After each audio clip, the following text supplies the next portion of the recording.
with my first presentation, that is on WayBill. So this is a very old concept right now. It has already been 5 years, more than 5 years, where the entire GST portal with the WayBill requirements have been updated. But today I am not going to go into the technicals of things, but I am going to focus on the latest judgments and the basic things, basic requirements, where the common errors that the registered dealers are making during creation of or generation of e-bills.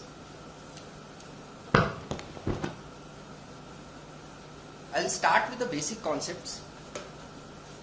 As we all know that e-bill is a online document or a electronic document which is required for any movement of goods.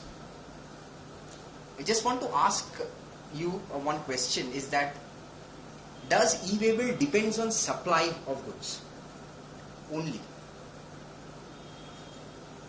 No. So the main criteria for generation of e-bill is not only supply of goods, but the most important point that has to be looked into is any movement of goods. We make a lot of mistakes during movement or during creation of invoices and accountings also, but this is a document which is to be supported by the during the movement of goods in the roads. So as you know that this electronic form has come, and the state borders where the verification were previously done prior to the GST era, that has totally been removed. What was the objective? Is free movement of goods all throughout the country. Now this is a responsibility or a freedom that has been given by the government of India towards the registered persons, that yes, you can move freely. But on the other side, or the flip side, as we are doing the practical cases, we are seeing that with responsibility or with freedom, there is a huge responsibility that has come to the registered dealer during these e-bills or any other document as such. The word that is used in this entire GST rules or e-bill rules, to be specific, is any contravention of the acts or rules they are under. Now you have to be very clear on this, that any contravention of any acts or rule, so there can be anything that can go wrong if the proper officer deems fit that yes, this document is not as per the rule. Your goods will be stopped, your goods can be confiscated, and required provisions will be applicable to you. This is going to be a huge harassment that is already happening. And to be very specific, GST officers are now have become like quote unquote they have to be very passionate about collection of tax. So whenever you you are carrying a document which is not up to the mark, so they will find you a reason to stop you, and they will confiscate the vehicle as well as the goods. Not confiscate, maybe they will search, they will do a valuation, they will inspect everything. So it's a lot of harassment. To be very specific, there is a lot of harassment that is going on. So what can be done in order to avoid such litigation, it avoids such problem? Because when your goods are on the roads, there are lakhs and crores involved, and you need to be very careful about it.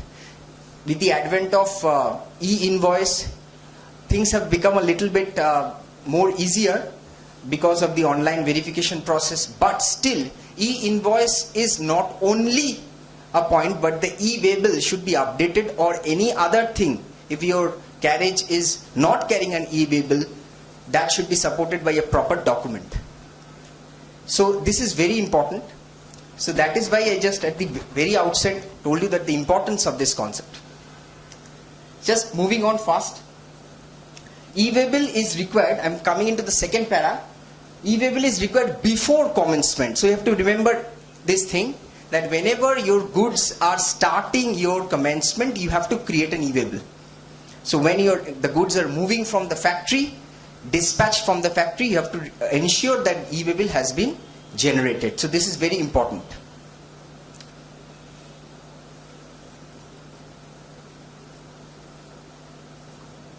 Movement of goods, I just informed one point is that movement of goods is important, and also the consignment value. As you know that the consignment value for interstate is 50,000 and intra is 1 lakh. Currently in December 2023, the West Bengal government brought out a notification bringing down that 1 lakh to 50,000. But again it was revoked back, and again the normal 1 lakh rupees criteria has been again restored.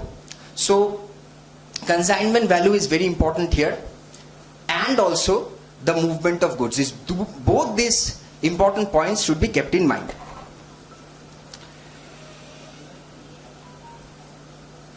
I'll just give you an example.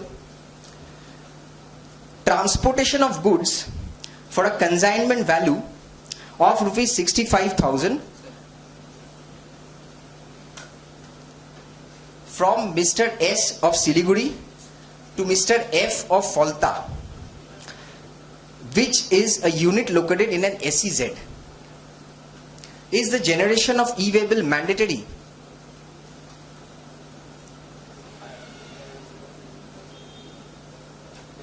Any answers from the audience? Falta is in West Bengal, Siliguri is in West Bengal. So first and foremost, the movement of goods is happening intrastate or interstate?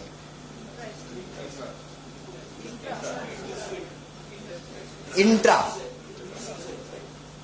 SEZ, any supply of goods to an SEZ, IGST Act. IGST Act mentioned that it will be considered as a interstate because it is coming from a domestic tariff area to a tax-free zone, and SEZ is considered to be non-taxable territory, quote unquote. So it becomes an interstate supply. So do you have to generate e-waybill? Yes. How many yes? Okay, quite a lot. And no, I presume that who are not raising the hands are saying no. Any counter argument on this, sir?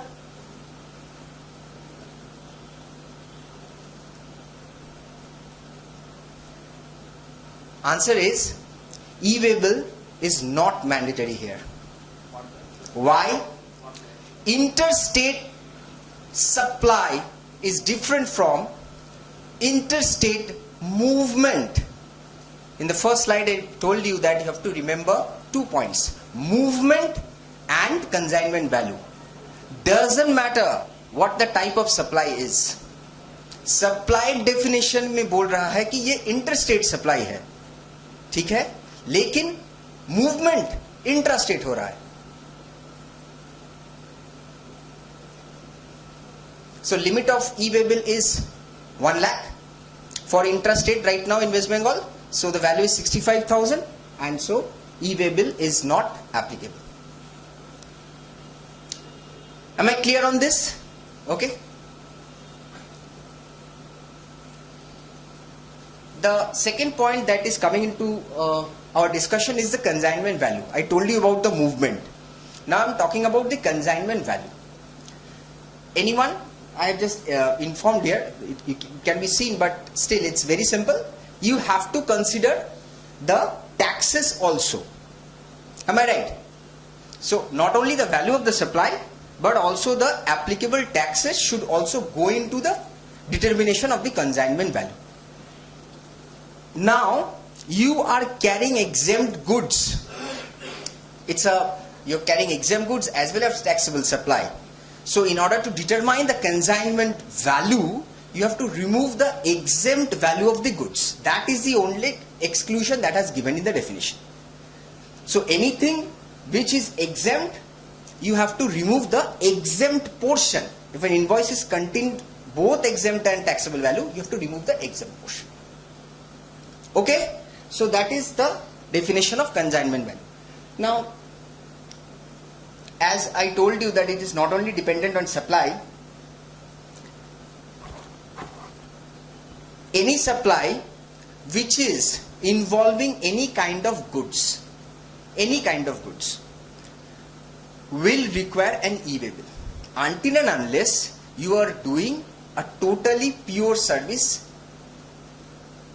transaction. So it's a 100% pure service transaction is there, then only e-way bill is not applicable. Otherwise, e-way bill is fully applicable. Foods or drinks, though treated as supply of service, e-way bill is required. So you are transferring food, drinks, a certain kind of element of goods is there, so your e-way bill is required. Let me ask you an example. I am a printer. I have got a order from the government of West Bengal for printing of books. The government of West Bengal has given me an order for printing of books, and the entire format of the books, entire copyright of the books rests with the government. Government has given me the soft copy. You take the paper, you print it, create a book, and you transfer it to me. First and foremost, can you tell me what kind of supply I am making here?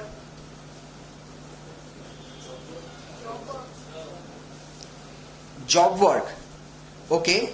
Is there any specific ruling that you can remember with related to this type of transaction?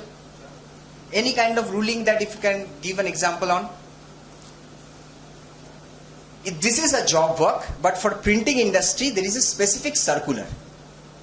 The specific circular is that if this kind of transaction is there where you are only getting the matter and you are creating a book and you are transferring it to the customer who has given you, and you do not have the selling rights of such. You have to remember that. I do not have the selling rights of this government of West Bengal books. I have to print it and have to give it back. So it becomes supply of service. Clearly supply of service. Now you tell me, I am transferring these goods, I have produced these goods, and I am transferring these books to the government of West Bengal. Do I have to create an e-way bill for this?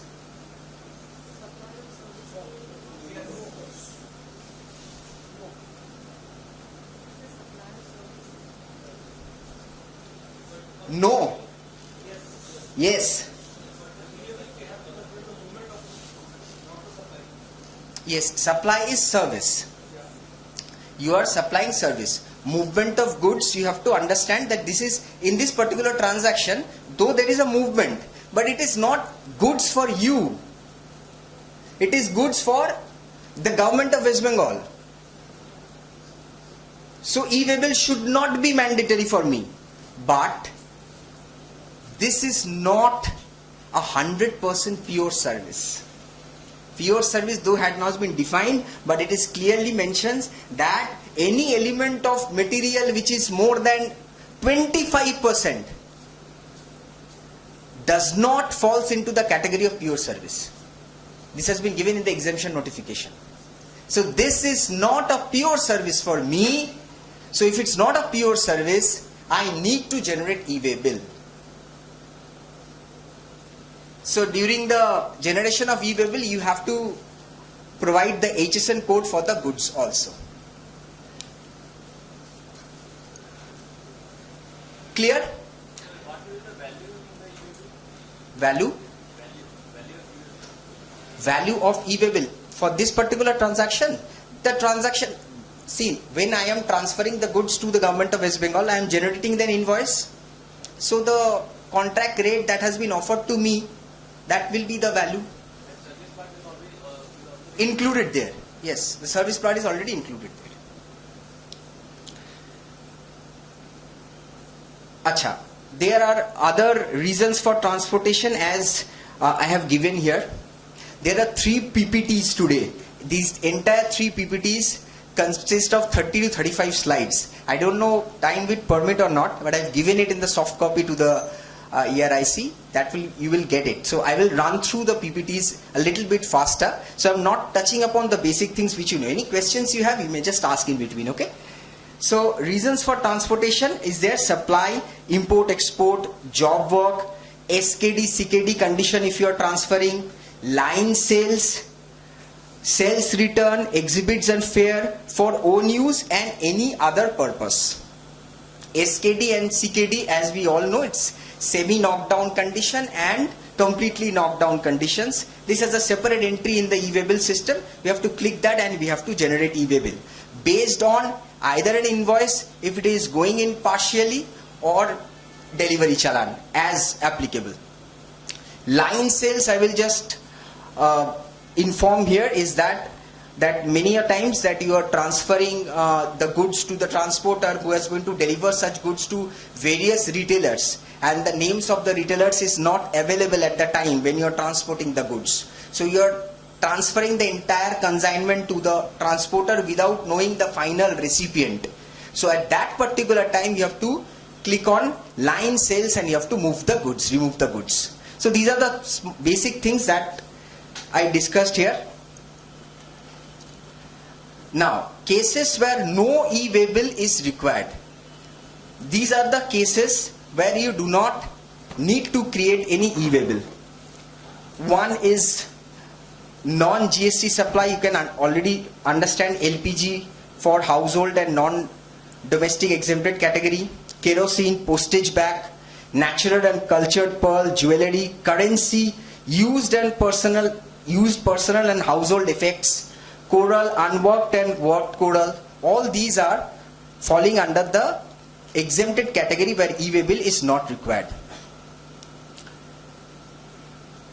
This point is very important.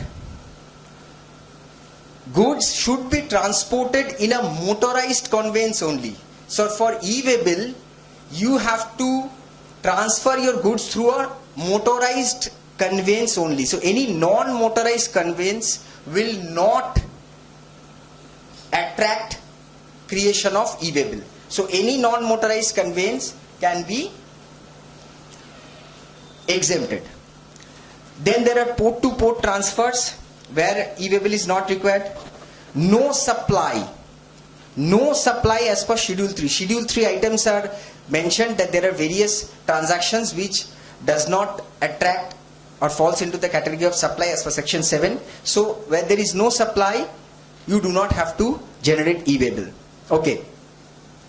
In respect of movement of such goods and within such areas in the state, and for values not exceeding such amount as the Commissioner of State may specify. So obviously this is depends on state to state. As for our West Bengal, it is right now 1 lakh. So below 1 lakh, you do not have to raise e-waybill.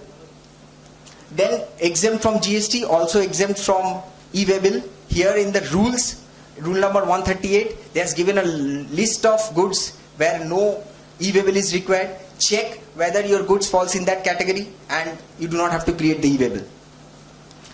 Alcoholic liquor, 6 main items. Alcoholic liquor for human consumption, petroleum crude, high-speed diesel, motor spirit, natural gas and aviation turbine fuel. So these are some of the cases where no e-waybill is required. There are others also. I will just pick up one point here. Is weighment and back less than 20 kilometers. This is a case where we have recently encountered inspection. The goods were out of the factory gate and it was just reached the road, the main road, and interception was conducted by the GST department. The goods were seized and was transferred to the a particular storage where the GST department will value and everything. So weighment and back, you are sending your goods for weighment and it is within a 20 kilometers range. You don't need to raise e-waybill. So what is the document that you should send for this? It's delivery challan. Sir, delivery challan in rule number 55, if you remember rule number 55, it specifies 32 points that this should be there in the e-way bill. Sir, one little error in the delivery challan, your goods are liable to be seized. One little error. It's a typographical error. It's a pin code difference, HSN code, this, that. Rate is same. Just HSN is last 2 digit of the HSN, 6 digit code का last 2 digit गलत है. No mercy. I'll come to this. So be very careful on this, that different MSME vendors or MSME clients, do not consider this document delivery challan as a standard. Okay, ठीक है, delivery challan बना देते हैं normal. ये तो और invoice नहीं है तो निकल जाएगा, कोई issue नहीं है. But sir, I have faced it practically where this small amount has led to penalty of 4,50,000 rupees. So penalty for any violation for an e-way bill is, double the tax. So if it's 18%, you have to pay 36%, you have to release the goods. This is a mammoth financial, this is a financial terrorism where you can say that they will come, they will just take the vehicle and they will just pick up one point. It was a handwritten delivery challan, though for this particular client, but still that small mistake had led to payment of such amount. So be very careful. If it is going out for as simple as payment also, then also you have to consider a proper document alongside it. So no movement without a document. Though you are not having an e-way bill, but still you have to have a proper document attached to it, and should be as per the rules. Should be as per the rules. If it is not as per the rules, no mercy.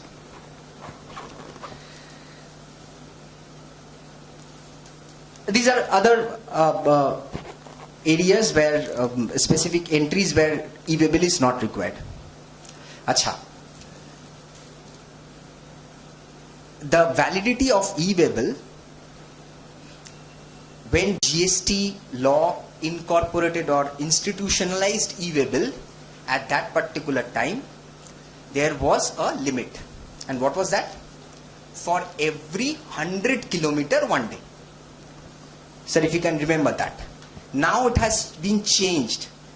Now it is 200 kilometer for one day. So your distance from the place of consignor to the place of consignee, the entire distance divided by 200 will be the number of days where your e-way bill will be valid. ठीक है?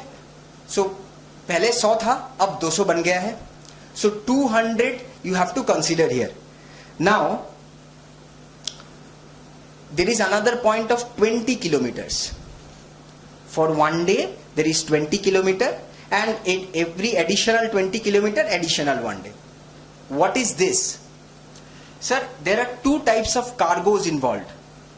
One is the normal cargo and another is the over-dimensional cargo. Sir, over-dimensional cargo has been defined under the Motor Vehicles Act. Rule number 93 clearly specifies what is a over-dimensional cargo.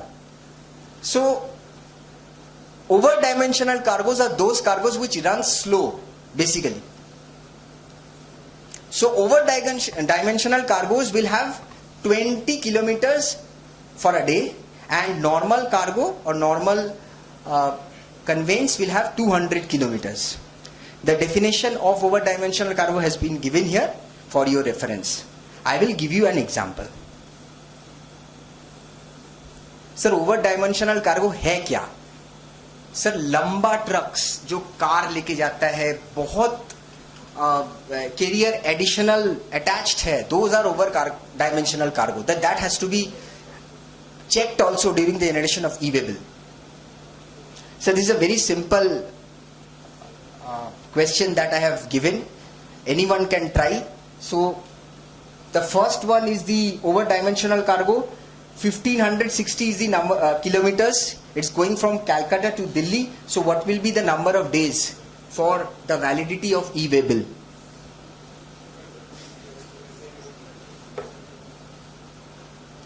So this is the limit. Sorry.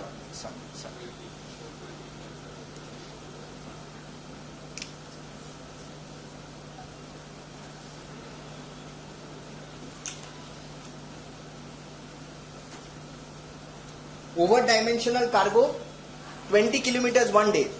Normal cargo, 200 kilometers one day. 1560 kilometers divided by 20. And another one is divided by 200. So,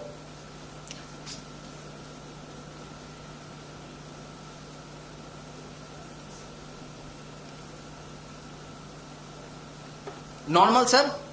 Now the question, is there any limit for the maximum kilometers for generation of e-way bill?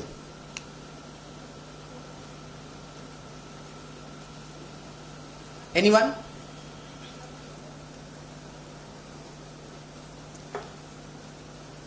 Sir, maximum is 3000 kilometers. 3000 kilometers is the maximum kilometers that you can input. Though there is a 10% variation that can be adjusted, but that is the maximum kilometers that is entered. So anything more than 3000, you have to generate e-way bill once a particular spot of 2000 kilometers has been reached, and again you have to generate another e-way bill for there. So this is, the system is not allowing more than 3000 kilometers, which is very rare though, but still. Acha, validity of e-way bill is the, just now what I have told you is about the extension of time, the time for which you can run the vehicle on roads, within which you have to reach the destination. But if you have to extend the validity, then is there any provision for extension of the validity? Yes. It is 8 hours before or 8 hours after the original expiry of the validity period. So if my e-way bill is expiring today is 3rd of April, and I know that my consignment is not going to reach today, it's going to reach tomorrow, that is 4th of April. So what is the time when I can extend the e-way bill? Today is 3rd April. I want to extend it. My consignment is not going to reach today. My consignment is going to reach on 4th of April. So what is the time prior to which I cannot extend? Anyone? 4 p.m. It is 8 hours before midnight and 8 hours after midnight. So if it's 12 a.m. at midnight, so 8 hours before, you can avail for extension of validity, and obviously 8 hours after. So that is the area where you can think that you can extend the validity. Remember, this extension will not be possible before the original date of expiry of the validity of e-way bill. So if your consignment has broken down 2-3 days earlier and you want to extend, you cannot extend then. You have to extend during the day when the validity is expiring. Okay? E-way bill can be cancelled. Yes. 24 hours from generation of an e-way bill, it can be cancelled. Okay? This I have already discussed. I am just moving ahead. Who are these person? Now, who all can register for generation of e-way bill has been given. A registered dealer, any unregistered dealer, transporter of goods. Transporter can be registered, unregistered, both.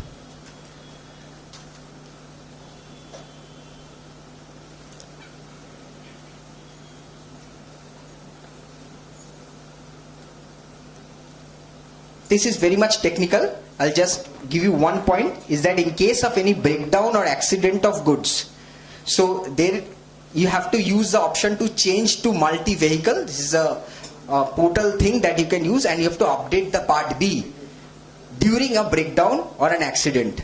Validity remains from the date of original e-way bill.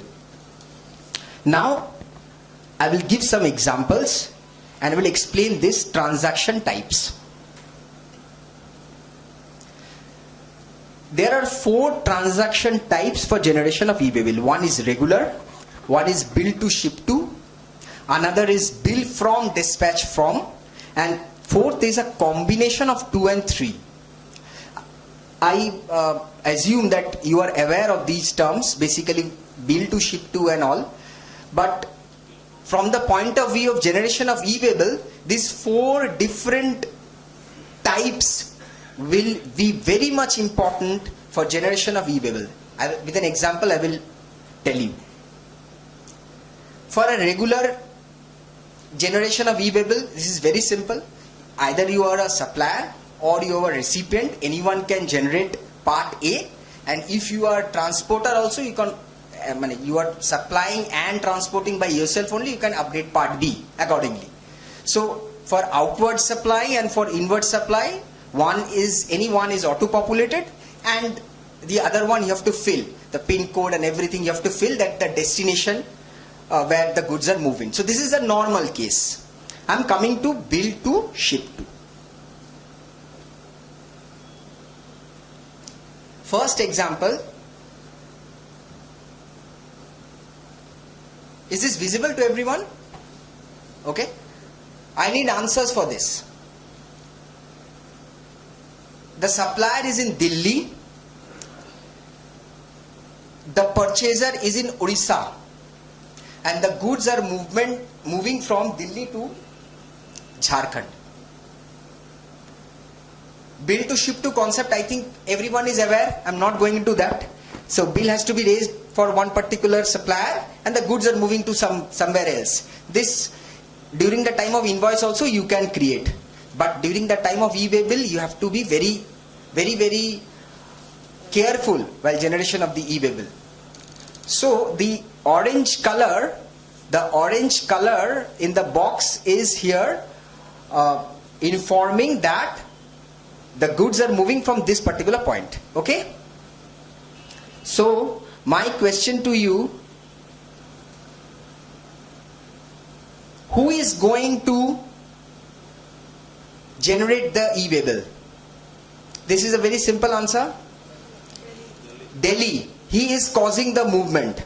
So in the bill to, he will give the address of Odisha, and in the ship to, he will give the address of Jharkhand. So this is very simple. Be very careful. This should be in consonance with the e-invoice or the invoice, whatever. Now the next question. Bill from, dispatch from. What is happening? I will just give you a brief background on this. D of Delhi, this is the person who is selling to the Kolkata person, K of Kolkata. But the D of Delhi does not have the goods stored with him. The goods are stored in a warehouse in Bihar. Okay?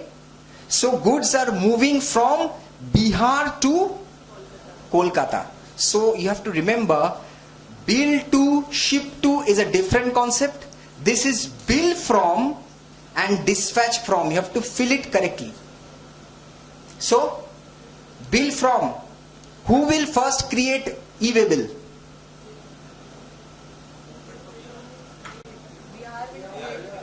Bihar, right. So the B of Bihar will generate the e-way bill. He is the consignor. He is actually causing the movement. I am not saying supplier, recipient. Do not confuse yourself with the normal provisions of GST for e-way bill specific. So bill from will be the address that he will put. B of Bihar, the address that he will put is of, under bill from you have to give an address. Under dispatch from, you have to give an address. So bill from, what address that he will give? Delhi. And dispatch from Bihar.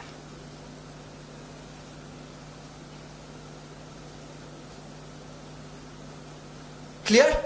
Now I am making a combination of both of this. This is also available in the portal. So the combo transaction is saying bill to, ship to, bill from, dispatch from. I'll just give you a brief. D of Delhi is actually selling to O of Odisha. This is normal sale, but the goods are moving from the godown of D of Delhi is from Bihar to the ship to address. Odisha is telling, do not ship to me, ship to Jharkhand. So bill to Delhi, ship to Jharkhand, bill from Delhi, and dispatch from Bihar.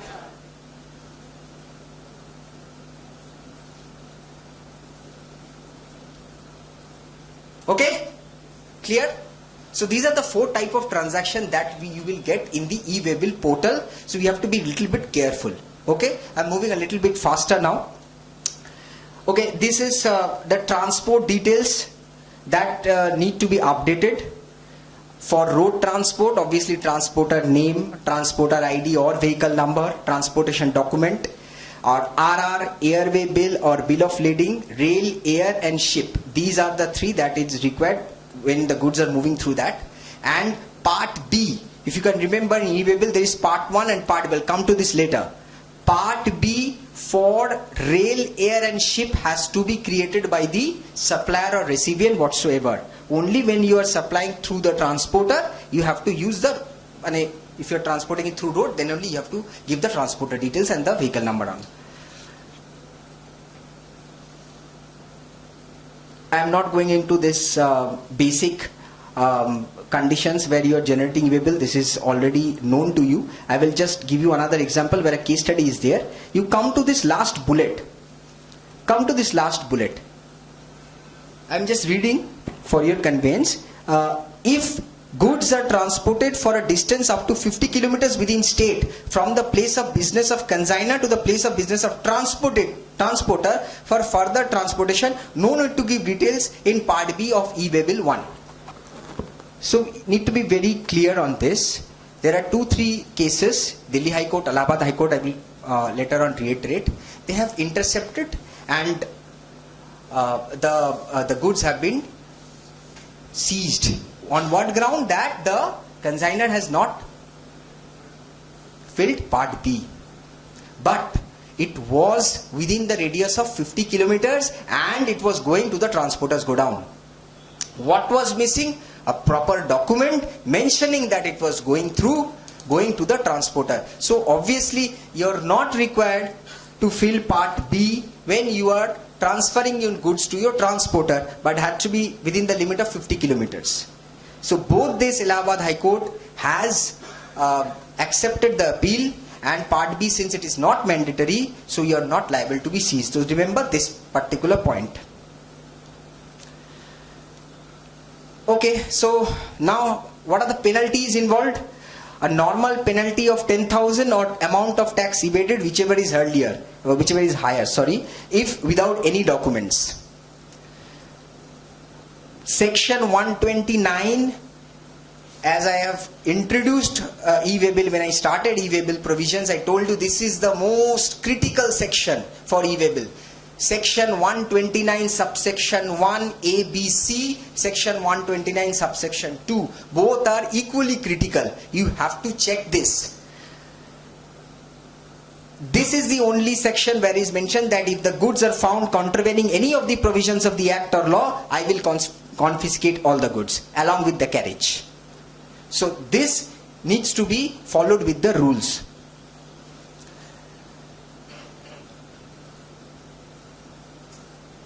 There are some errors that has been accepted by the government, that if these errors are there in your e-WayBill, then the proper officer will not seize your goods. The circular number 64 dated 14/9/2018 has given these 7 mistakes that you can commit and still your goods will not be seized. Spelling mistake in the name of the consignor consignee, but GSTN is correct. GSTN number is correct. Pin code error, but address is matching. Locality and other details of the consignee is correct, though there is some problem in the address. Error in 1 or 2 digits of the document number mentioned in the e-WayBill. Error in 4 to 6 digit number, rate tax mentioned are correct. Error in 1 or 2 digits of the vehicle number. Maximum penalty that has been said on the circular is 500 CGST, 500 SGST, total 1000 rupees. Sir, important here is you have to create an e-WayBill and commit the mistake. Once you do not create an e-WayBill and create a normal paper or the delivery challan and everything, and you create a mistake, then you are, God save you.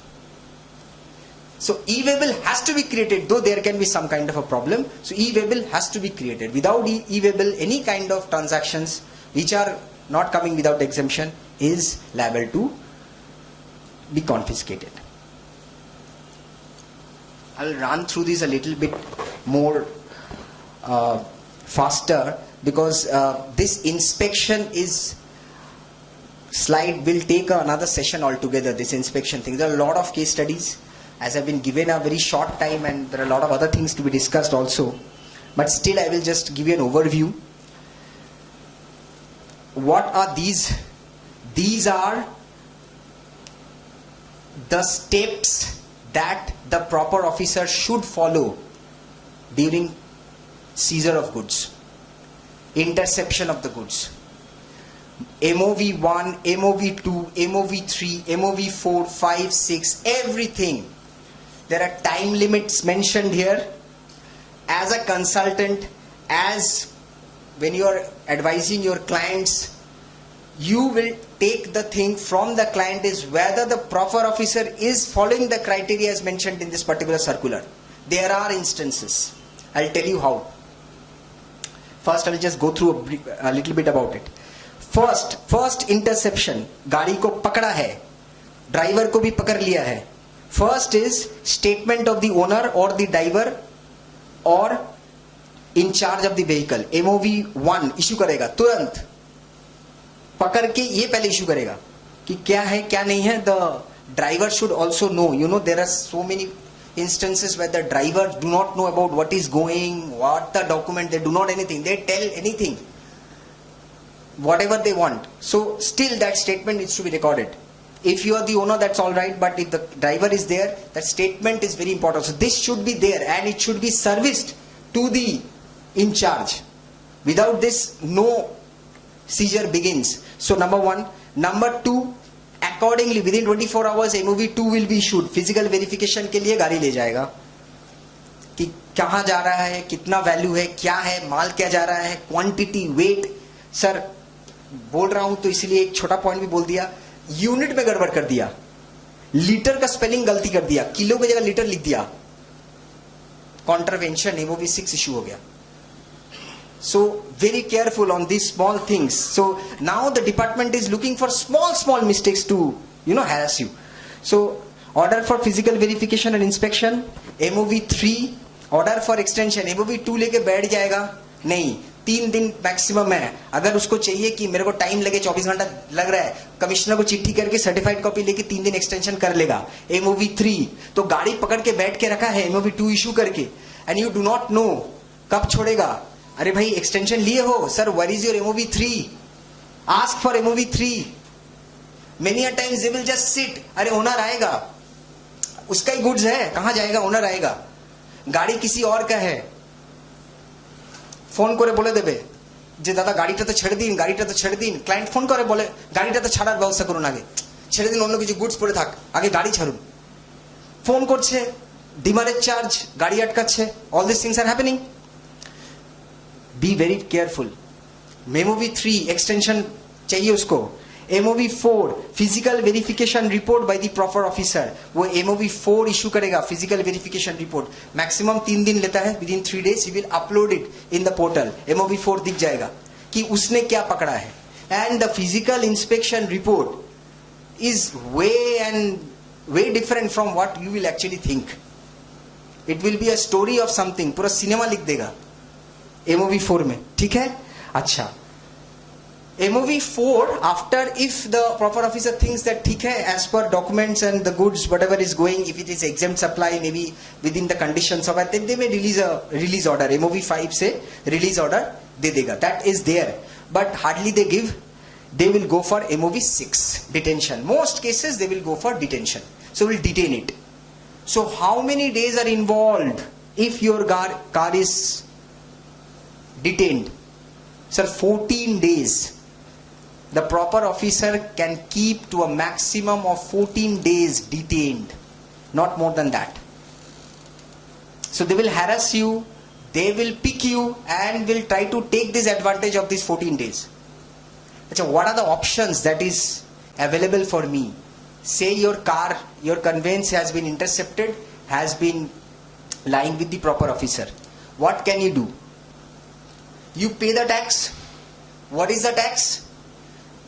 Value of the goods into, say, 18% into 2. Double. 100% penalty basically. I'll come to that slide later. So you have to pay the tax. So if the tax amount involved was rupees 1,80,000, you have to pay 3,60,000 and you have to release the goods. They will ask for this first. Payment করে দিন, নিয়ে চলে যান, ছেড়ে দেবো. Okay? What is the option available to you? Anyone? Anyone here is dealing with WayBill and litigation, everything? No one. Achha. Sir, what is the option available? Option is MOV8. MOV8 is, you can say, write to the proper officer that I am providing you a bank guarantee. I am signing a bond. You provide that bank guarantee. That bank guarantee he has to accept, and he has to release your goods within 24 hours of production of the bank guarantee. So many a times you have credit limits from banks, so you have taken CC and term loans and everything. There is a something called non-fund based limits also, bank guarantee and everything. So get a limit for bank guarantee ready if you are dealing with goods, because anytime you can write a letter to the bank and you have to issue a bank guarantee of this much amount. The bank will do it if a limit is sanctioned to you. If there is no limit sanctioned to you, obviously they will ask for 100% FD, and against that they will issue a bank guarantee. So MOV8 you have to generate and then you have to go. So now here difference between a lawyer and a chartered accountant will come. If you are a lawyer, you will always fight, sir, bank guarantee di dicchi ami chhede din. But when you are a chartered accountant, you have to balance it out. Sir, how much time it will take to get the bank guarantee? How much interest that I have to pay? What is the demurrage charges that my container is you know that is every day that is increasing. So there is a cost benefit analysis will come in. So whether you will go for a bank guarantee or whether you will pay the tax and later file appeal under 107, that is for you to consider. These are appealable orders also. Be very clear. 107 may you can appeal ki order not justified, I am not agreeing with your order, so you can appeal. Sir, practical case, I am telling you what they will do. They will tell you, okay, give me bank guarantee, I will take 14 days time, I will sit with your car, I will not leave the person also, खटारा में गाड़ी फेंक के रखेंगे. So they will only ask for your tax. First you give the tax. Now if you tell them, sir, I am giving the tax, no problem, you release the car. Sir, ki korche? They are giving that, okay, you write a letter and you tell me that you are paying the tax. I have not forced you. You are freely paying the tax, and you are not going to appeal against this MOV 6. Write it down, give it to me, pay the tax, put it in the cash ledger. I will debit it, release the goods. That's question, sir. That is the actual thing that is happening. Now, if you have consignment worth rupees crores, obviously you are not going to pay, and then you have to wait for that 14 days, and you have to satisfy the person in concern that, okay, sir, this is that and that. Or if you have financial capability, go for a writ petition. Go for a writ petition. It's a litigated area. It's a hugely litigated area.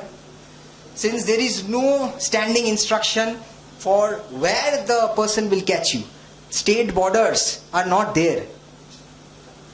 So पहले क्या होता था कि goods fund states इधर से उधर जा रहा था, documents एक बार check हो गया, okay, once it has been checked. Now you do not know when that will be intercepted. We don't know.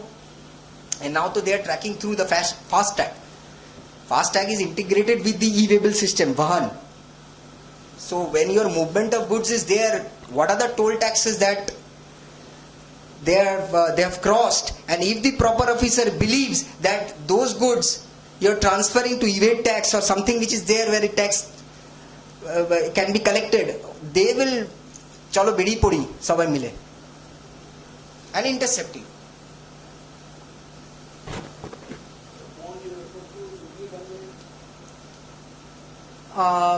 Bank guarantee has been mentioned. Now it is up to the, if any other instrument is acted, they want kind of a security. There is a bond that you have to, it is a format in MOV 8 that you have to give. Alongside that, financial security you have to provide. So generally bank guarantees are given.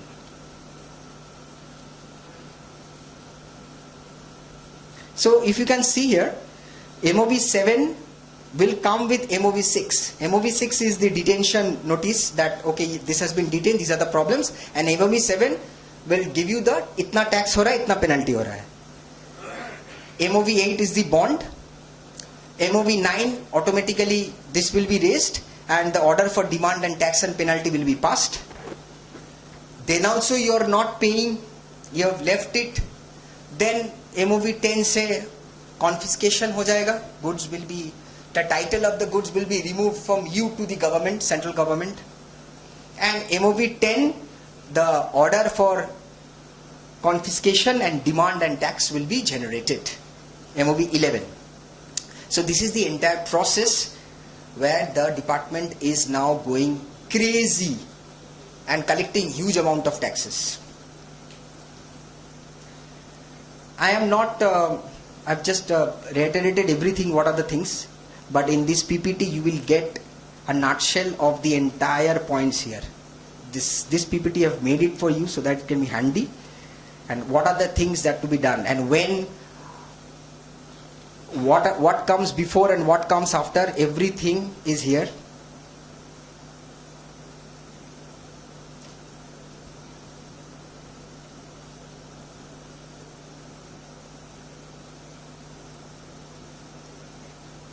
Penalty imposed, as I mentioned previously, is A, B. You can see 200% of the tax payable, and in case of exempted goods 2% of the value or 25,000, whichever is less, when the owner comes forward for payment of such. A very specifically this provision has been made. When the owner comes forward for payment of tax, surrender, and I am coming and paying. And B, 50% of the value of goods and 200% of the tax payable on such goods, whichever is higher, and case of exempted goods on the payment equal to 5% of the value or 25,000, whichever is less, where the owner does not come forward. Whether this just means that when you are, before passing of any order, if you are paying, agreeing to pay the tax, that return will be given, pay such tax and get the release order. Or if you are not agreeing or going to dispute, then obviously pay such amount and then take your order. And the last is furnishing of security or bond.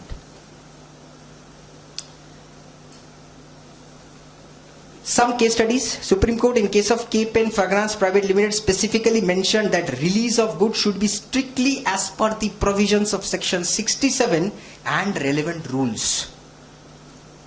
Supreme Court is not interfering in the process. High Court should not give any relaxation in these requirements. This is nothing again for the dealer. Distance erroneously typed as 20 kilometers instead of 2000 kilometers, due to which validity calculated as 1 day. Typographical mistake penalty cannot be imposed. Godrej Consumer Products, Kerala High Court. Penalty of 16.28 crore were imposed when track number could not be changed due to poor connectivity. Track number corrected within 2 hours. Procedural lapse, minor penalty of rupees 10,000. Integrated constructive solution. These cases can come handy to you if you are writing the letter for any prayer. Sir, please release. But it's very difficult. Kairali Granites, Kerala High Court. Non-updation of vehicle number in e-WayBill is not a mere technical defect. Therefore, it can be a ground of detention. This was the issue. कि technical problem है, so इसीलिए नहीं कर पाए, so please sir, छोड़ दीजिए. Petitioner pleaded that defect is a technical one. Honorable Court held that e-WayBill is a mandatory document. The petitioner cannot say that a minor defect in a mandatory document cannot be a ground of detention. Appeal dismissed. Asked to furnish bank guarantee. Take the release. Biju Viti versus Senior Enforcement Officer, Kerala High Court. Petitioner is entitled to the custody of the vehicle to be released by Revenue Authority after furnishing a bond security by the SSC. Seizure of secret documents, books or things. These are the relevant sections that are there. Detention and spot seizures. Verdict क्या आया? Kerala High Court held that the petitioner is willing to furnish bond and security for the release of the vehicle confiscated by the respondent. Court directed that respondent authority to release the vehicle confiscated per its own discretion after the bond and security are furnished by the petitioner in accordance with the law. There is no reason for the department to withhold seized goods, articles, books, things upon furnishing a bank guarantee when the law expressly provides for such facility. Sir, law is expressly providing, still they are not agreeing. Customers are going, dealers are going and filing writ petitions. So there is a kind of collection, you know, the passionate officers are always going and collecting tax. So this can happen to anybody.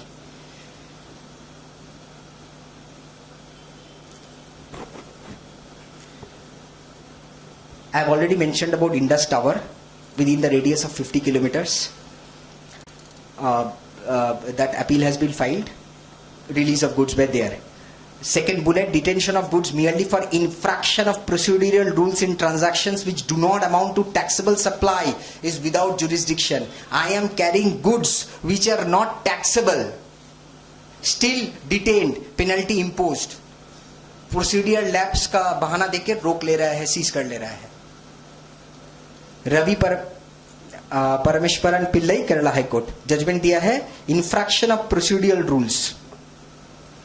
Non-generation, already VSL alloy, we have already told. Gati Kintekshu Express. Gati Kintekshu Express Private Limited, Madhya Pradesh High Court. ये वाला point में they have came about this VSL Alloy India Private Limited. Sir, part B नहीं fill किया है, 50 kilometers के लिए तो छोड़ दिया था. Here, Gati Kintekshu is a multimodal operator, transporter. 1200-1300 kilometre का e-WayBill लेके जा रहा था. कोर्ट बोला कि नहीं यार, this is your boundary is 50 kilometers. In your e-WayBill you have mentioned 1300 kilometers. I cannot release you. So part B you had to fill. You haven't filled, face the consequences. Against the petitioner. Shambhu Saran Agarwal versus Company, Additional Commissioner, 31/1/2024, Allahabad High Court, allowed the writ petition and held that goods cannot be detained and penalty cannot be imposed under one section when goods are undervalued. When the goods are being transferred, valuation rules have been taken into account. There is no mention, sir. Valuation is a different rule. This is for assessment. During the time of assessment valuation come in, not during the time of detention. So at the time of detention, they are asking that they are undervalued. Seize. Writ petition filed. Allahabad High Court allowed.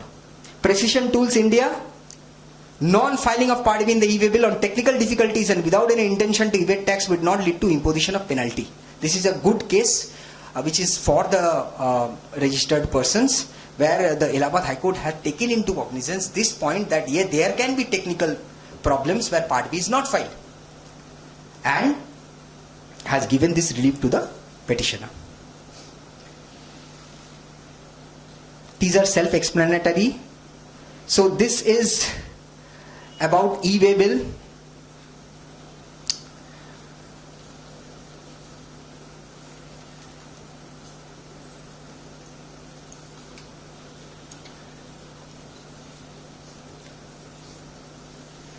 In e-WayBill, sir, I just tell you one thing, that I have made how much possible I have made it simpler for you. But please, if you are into litigation and for e-WayBill, the department, the concerned person will ask you, are you practicing in assessment or are you practicing in e-WayBill procedure? First they will ask you.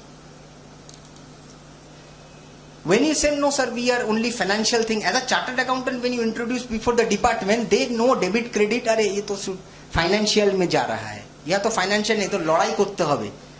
So you have to be a lawyer like you. So a lawyer will be okay, ठीक है. But when you are chartered accountant, they will just raise the eyebrows. But you have to see this area. Let me tell you that this particular area is not only specifically to a particular order or anything. This e-WayBill issue, this when you have a client, when client is depending on you, you have to support your client at the ground level also. So for e-WayBill, if you have some kind of provisions or backing about this, knowledge about it, the unnecessary harassment will not take place.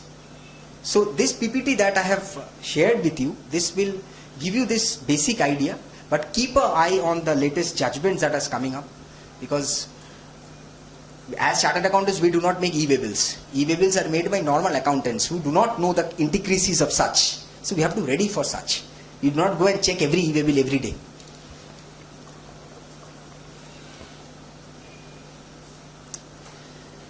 ITC judgments. Sir, 4 to 5 judgments I will discuss today, which is some against the registered person and some in favor. But the latest one, which is very important, which you can refer. Order under section 73 is now a hot cake. 1718, last day of passing of order under section 73. What was the date? Anyone practicing in GST? What was the last date for passing order under section 73 for 1718? 31st December, it was extended. Sir, that has been challenged. Why it has been challenged? In a relevant section of the GST, they have said any extension can be done by the central government, by the GST, in case of force majeure application. So when there is an earthquake, there is a situation where you cannot assess and everything, uncontrolled environment, then only this extension is possible. So they extended it according to their own will. The officers have not worked, they need collection, so they have extended it. It has been challenged, case is filed, Apex Code is to listen to this. Let us see the judgment, but the date is already passed. Several orders has been made, and orders which are against the petitioner, most of the cases, and they will ask for ठीक है 10% जमा करे चले आसुन appeal file करे छेड़ दीची. Bank guarantee तो sir माने bank attachment is a normal case. माने bankers now telling me sir हर दूसरे तीसरे दिन कोई आके फोटो वीडियो कैमरा लेके आ जा रहा है. Bank attachment करते हैं छोड़ यार फोन दिए दिन नहीं कर दिन. So this is very common right now. So be also very careful. service of notice in prior acts, a hard copy of notice used to come.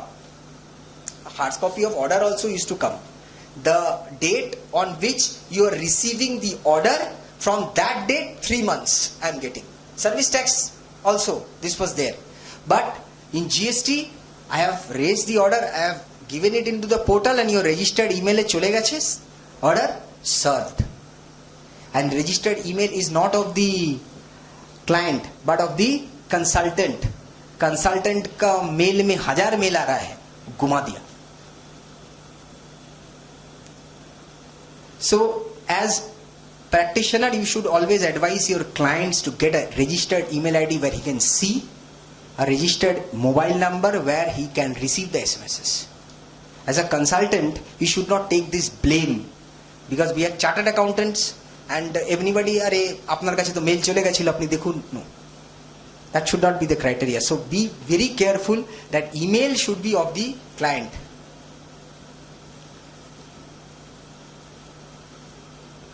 Let us discuss one case, very famous case, Suncraft Energy Limited, Calcutta High Court. Recently they have passed this order.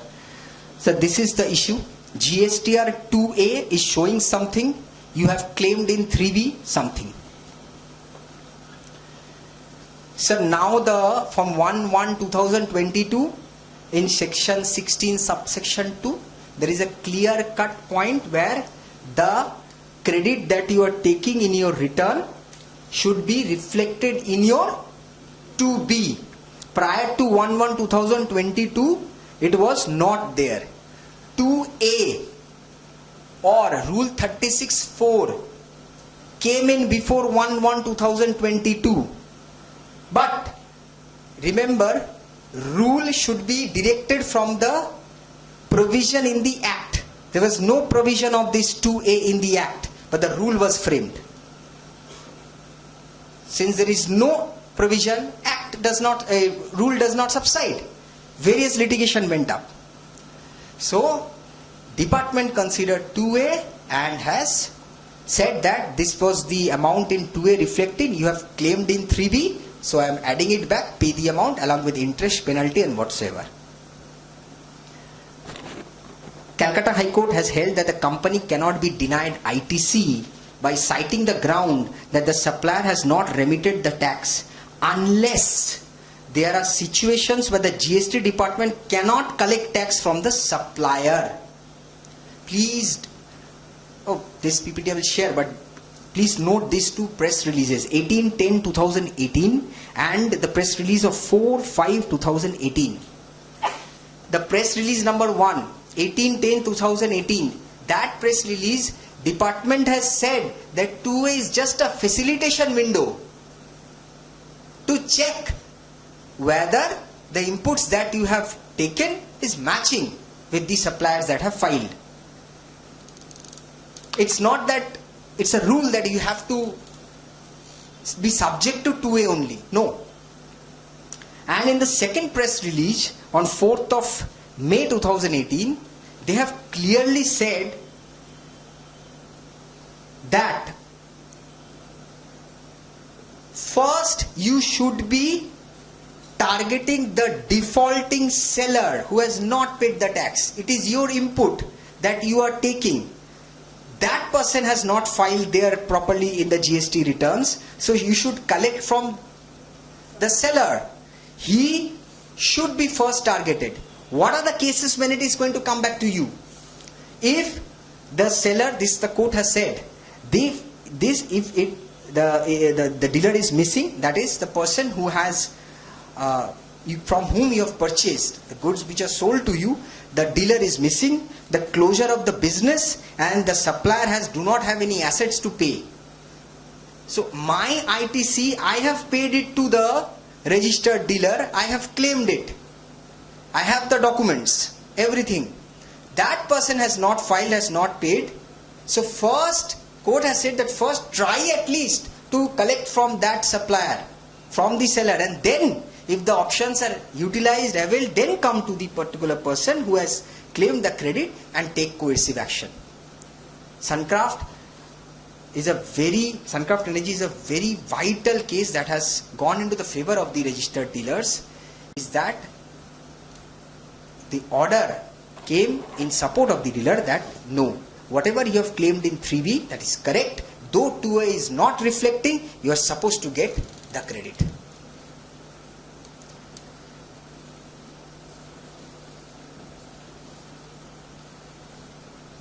Now, let me ask you 16.2. What are the now conditions for availing of ITC? These very basic questions. Anyone? What are the conditions? Goods must be received. First is tax invoice. Second is goods must be received. Third, tax to be paid. Return must be filed. That's the last point. Another clause that has come into is that section 16 2B. Now the condition is that it should reflect in 2B.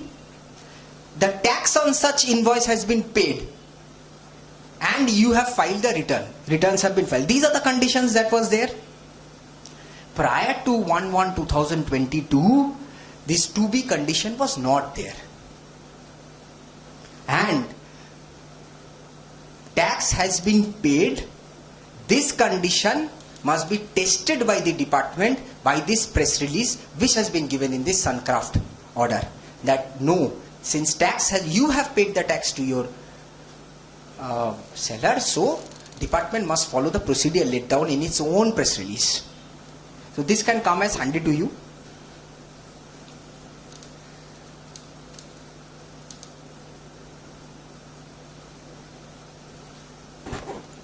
This is not related to ITC, but I will just, since it's a very good case which I came across recently, this Gunjan Bindal versus Commissioner of CGST, Delhi High Court. Can the department seize cash? Under section 67, inspection they can do. They can seize what? Goods, articles. There is another term mentioned, things. They said cash is a thing. Whether that cash has been collected after making supply of taxable goods or not, I am not concerned. Cash was there, taken, seized, gone. Delhi High Court held that amount of cash seized be remitted along with interest, thereby holding that the Revenue Department has no power to seize cash under section 67 of the CGST Act. Cash is not goods liable to confiscation. Clear terms is there. Goods liable to confiscation. Cash is not goods. And to determine whether such cash has been generated by selling of goods which has not been shown in the returns, that was not the proper section to seize cash. Cash seizure does not directly point from proceeds from unaccounted sales.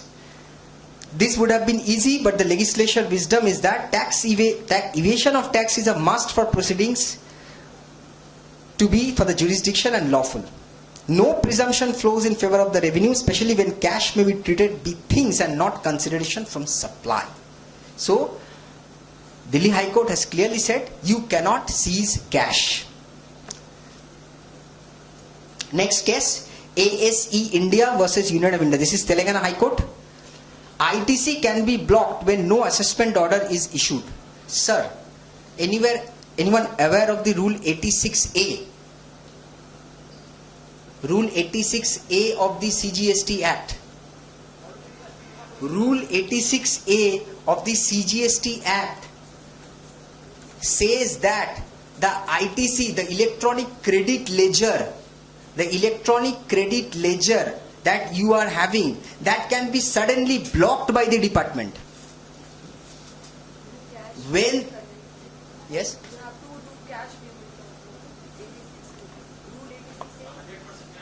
You cannot pay to ITC. Right. Now, I got your point. That is 86B. That is Rule 86B.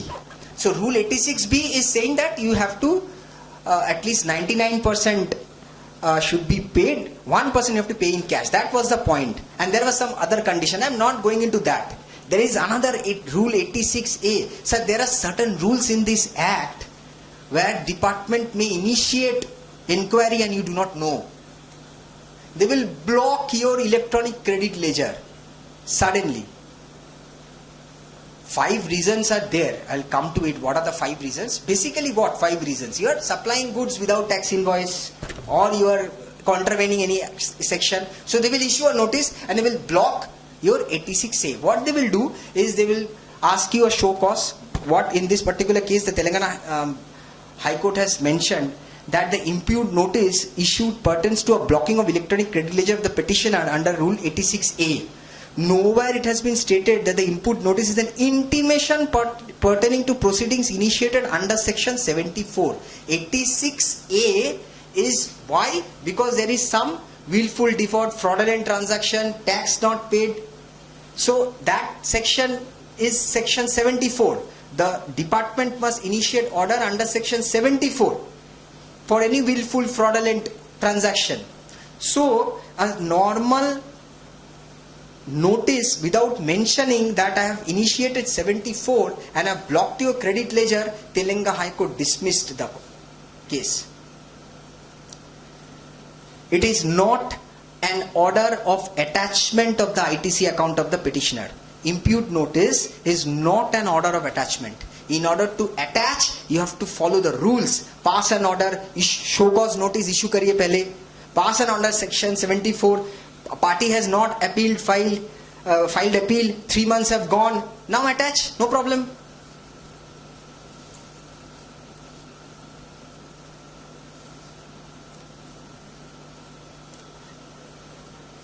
The ITC account was opened. Another same case, Advent India PE Advisors, Bombay High Court. Same, 86A, blockage of ITC. They have issued a notice and said that ye documents dijiye, wo documents dijiye. There is a point in 86A that this blockage will maximum be blocked for 1 year, not more than 1 year. So whatever you have to do within 1 year.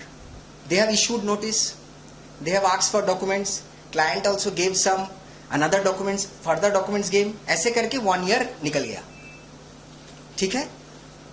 Party has filed with the Bombay High Court में writ petition file कर दिया. Department ने क्या बोला? Department बोलছে, sir, we have collected some data, we will again collect some data, and I think there is some fishy transactions going on, and I will recently issue show cause notice and start assessment proceedings against this particular party, and as soon as I start the assessment proceeding, I will unblock it. This was what was said by the department. 1 year has elapsed. Bombay High Court dismissed the plea of the department, said that you cannot take your own time, and Article 19 of the Constitution strictly says right to do business.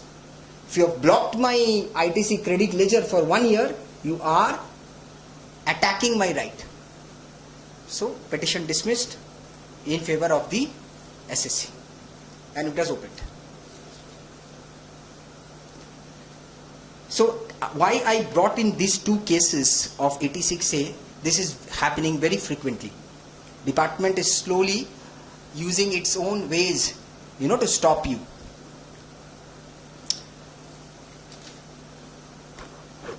This is very interesting.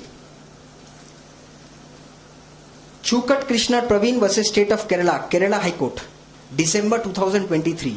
Whether rectification return be allowed when ITC and GST are 3B accounted as IGST credit instead of CGST, SGST credit erroneously.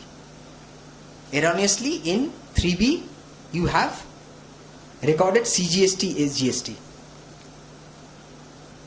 Honorable High Court allowed the writ petition, directed that rectification and return should be allowed when ITC in GSTR 3B is accounted as IGST credit instead of CGST SGST.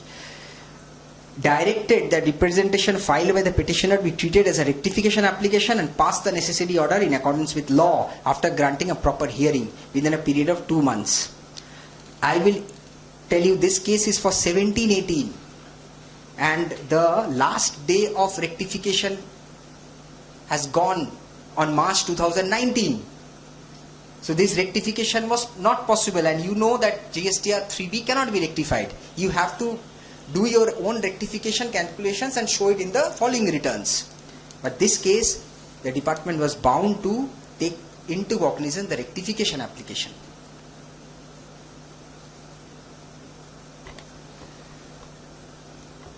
BBA Infrastructure Limited, Calcutta High Court, December 2023. This is against the SSE. Here, जो condition stipulated in section 16.4. What was the condition in section 16.4? Anyone? 16.4 GST condition.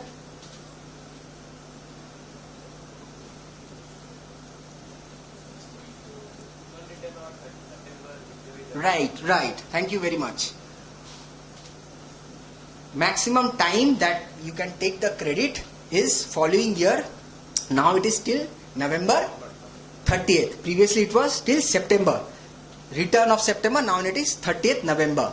So you can take the credit for the previous financial year.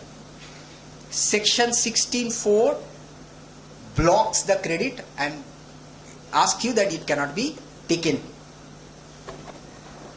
In this particular case, Calcutta High Court said, I'll just read.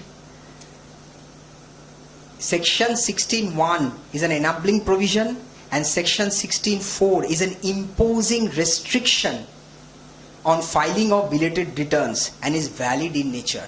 Upheld. Calcutta High Court बोला कि 16.4 is valid, department is correct in not allowing the credit. Supreme Court judgment, ALD Automotive Private Limited. The Supreme Court here said that these concessions and benefits are given always to be strictly construed, and the time under which the return is to be filed for the purpose of assessment of tax cannot be dependent on the will of the dealer. So I cannot take the credit as on my own will. This was said by the Supreme Court. TVS Motor judgment, same thing. ITC is a form of concession and cannot be availed as a matter of right. Important, this is not as a matter of right, but as per the terms of the statute.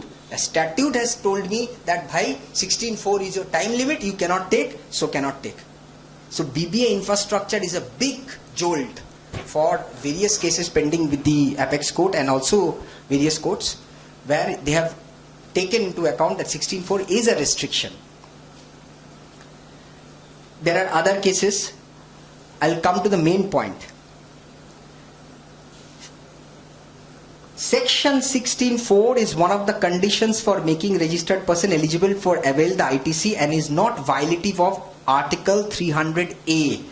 This, the Patna High Court in case of Govinda Construction has told that yes, this is not violating Article 300A. This is absolutely justifies. You cannot take the credit. Mrityunjay Kumar is listed in this month in Supreme Court. Supreme Court has directed Patna High Court and said that I will rehear this case. In Mrityunjay, the same case. So we have to check this case very, very interestingly whether Supreme Court disturbs section 16.4 which has been used by the department so harshly. So there are a lot of cases against us, but this case, Govinda Construction has ignited again some ray of hope for those credits which has been lost. Sir, there is Article 14 of the Constitution which says that a rule should be applicable for everyone equally. Sir, department has itself allowed 16.4 in various cases. Where? Section 18.1D, where a exempt supply becomes a taxable supply. Exempt supply becoming a taxable supply. all credits for such goods are available. They have given a circular, provided a circular. You can take credit. Whether this credit is 3 years back, you can still take credit. So it's a special window given to this particular person that you can take the old credits also. Second, for trusts, associations, a window was given to file the returns in 2022 and said that all ITCs you can take, all Purana ITCs you can take, no problem. So the department is using this 16.4 arbitrarily. They're saying no, it's a rule, you cannot take, and for other cases they are allowing. Article 14 specifies that the state should not deny any person equality before the law. Here there is a challenge on the grounds of equality. This is a very important case, and Mrityunjay Kumar, that you can refer. Mrityunjay Kumar has referred this particular thing, that Article 14 has been disturbed under this case. IRPs, the corporate debtors who came insolvency and bankruptcy court, the input tax credits were allowed to them. It was previously not allowed. I was allowed to them. Again, opening the window for 16.4.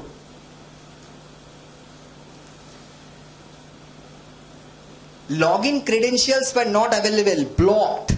That is why I could not utilize the credit. 2-3 years credit I could not utilize. Department said in the circular, yes, it was a system error, fault, take the credit. Again, arbitrary use of section 16.4. Madras High Court in case of TLV Kevin, HP Gas Gramin Vitrak, Commissioner of Commercial Tax, allowed the filing of belated returns for availing ITC in cases where taxpayer are unable to file GST or 3B when the registered person is not able to pay the taxes due to financial hardship. Sir, 17, 18, 18, 19, I do not have money. I cannot. There is a genuine mistake. There is genuine problem with me. Court has considered. Madras High Court has considered, and yes, you file the GST or 3B now, claim all the credits that is available to you. And department has not challenged it. Apply the law in different treatments under different circumstances is not as per constitutional rights. So, as I told you, BBA Infrastructure Limited, Tirumandakonda Plygoods versus Assistant Commissioner, Govinda Construction, all are against the SSC. But Mrityunjay Kumar has reopened these cases and 16.4 can still be available. So you have to just track this particular case.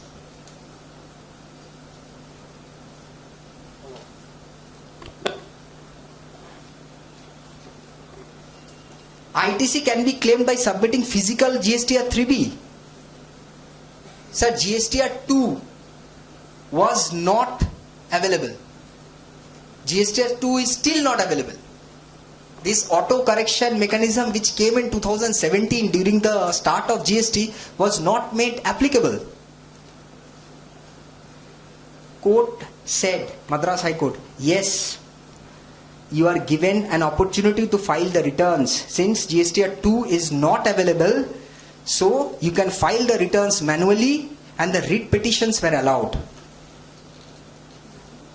GSTR 3B can be filed only after payment of tax. Can you file GSTR 3B without payment of tax? No. When you have not given the mechanism to pay the tax, to file the returns and admitting my liability, income tax department also does that. If you have tax payable, you can make it payable, pay interest and file. 3B has not given you that. 3B is acting like a challan, basically. Pay the tax.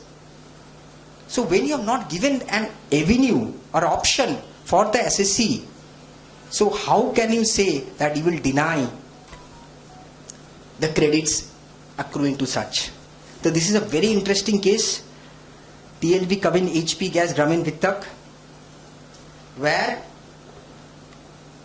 option of filing incomplete GSTR 3B is provided in the GST network, then they have been able to claim and determine the self-assessed ITC online. So there is a practical difficulty. Court has allowed the petitioner to file it manually.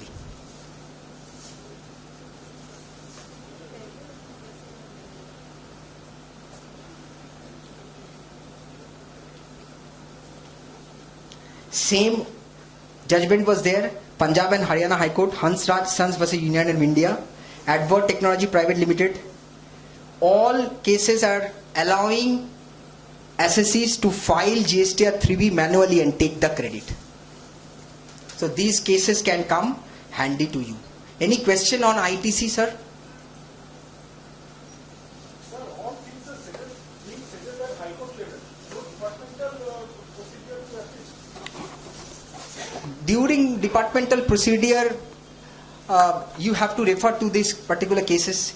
It is becoming very strong because department or the appellate authority both are not going beyond the statutory provisions.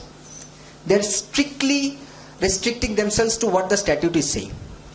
Even though the appellate authority, for some instance, allowing, then again department is going for further appeal. So High Court is the only option. It's not an only option. You have, as a practitioner, I must say that you have to be armed with what is happening for major cases. These major cases are coming in handy for you. Whenever in appeal, you are citing a Supreme Court case or a High Court case which is pending, department is allowing it. You have to be very careful. You have to be very careful during the drafting of the grounds also. You have to show that there is a practical problem for not availing the ITC or something like that. You have to show that you have been troubled. What was the reason of not claiming? That you have to substantiate at the appellate forum. Yes? So what is the first GST appellate we can appeal, sir? First appellate authority in GST? Sir, whenever has been, it is depends on the rank. So section 107 gives you the window to file the appeal. So the appellate authority will be not anything which is inferior to the order passed by. If the order is passed by the Joint Commissioner, then Joint Commissioner appeal will be saying this. So it is same, just like income tax. It is same. Just like CIT appeal. Absolutely, absolutely. APL 1 is the appeal format and you have to file it online. Another thing, exhibits or any supportings with regard to the appeals should also be filed online. Many a cases we are only filing the appeal format. You are not giving the details. But each and every ground should be given in the during the filing of APL 1 only. That will help your case. Because these department will take their own time. I will tell you this, that department will take their time. So you should be prepared from the very beginning that this is my case. Be very much clear about it. Leave ambiguity to the smallest amount. There should not be any ambiguity in filing. Then why couldn't you file? Like 3 months is the time for filing appeal for order under section 73. You couldn't file. Another 1 month extension is given. Condonation of delay is given for 1 month. That the commissioner may allow.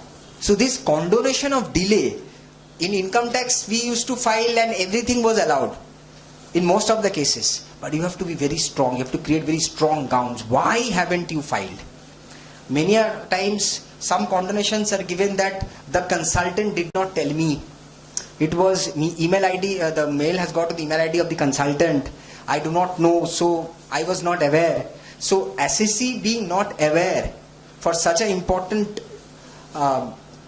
indirect tax like GST is very, very, the court is not condemning, not only court, but the appellate authority is not listening. So if you are sick, you couldn't file what? No.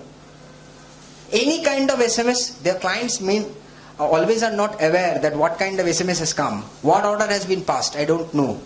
So let that order come into the mobile inbox of the SSC only.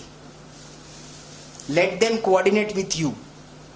Any notice which you are seeing must be addressed. The reply should be given such notice in timely manner. So many a situation when so-called notice has been sent, no reply was given. Order was passed because cut-off date came, like 31st March cut-off date for 1819 passed. So there was no reply, order was passed. So during the time of appellate proceedings, you have to again consider why could not you submit those documents during the reply. So when you are doing into litigation, these replies should be very very critical. You should be following this structure of the law now, because everything is online. So you cannot hide. You have to file the reply in online only. So there are no hard copy service of notice, sir. No. Service of notice has been given in the section for GST specifically, and there was, if the address, email ID is not active, bouncing, anything that is on it through online mechanism cannot be served, then only department is issuing a hard copy, and that also they will issue with the speed post ID, and the date of delivery they will pick from there only. So that is the clear-cut instruction. So first important thing is they will raise order. In one particular case, it was there in the Telangana High Court. They have just raised the order in the wrong folder. Additional notice segment में दिख रहा है order. Main order वहाँ दिख नहीं रहा है. So wrongly, and they've filed the order also, and they've started. Their 3 months has gone. Started garnishing proceedings. Bank attachment started. Writ petition filed. That supposedly the order was not showing. This was allowed because of the slight mistake of the officer. So you have to find out mistakes of the officers in order to sustain your file. Sir, what will be the valid grounds for condonation of delay? Valid grounds for condonation of delay, it's very challenging. You have to see the circumstances of the case. Medical grounds is the only safe haven that is possible. Otherwise, grounds which has prevented you from filing appeal, that you have to establish very hardly, because there are not lot of cases where condonation of delay is granted. So try to file the appeal in time. Whether you are giving grounds 5 or 6 or at least one ground, just upload and file the APL 1, because condonation has to be recorded properly. Genuine grounds should be there. Medical grounds, director was out of town. Okay, you have to establish that also, that you were not there for such a long period. So you do not know. All these things came, and where you were there, wherever you were traveling, or you did not have access to the email ID, or could not open, there was poor connectivity. You have to prepare. Sajana padega pura case ko. Okay, so let us move on for my last presentation today, and it's a basic presentation, but I will still, after this particular PPT, you will understand that no, it is no more basic. Registration also is creating so much trouble.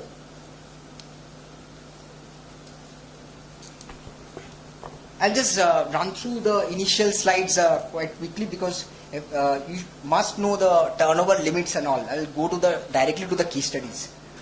These are the 4 types of registrations. These are the exemption criteria. Now, what are the special category states? 40 lakhs, 20 lakhs, all these things are there.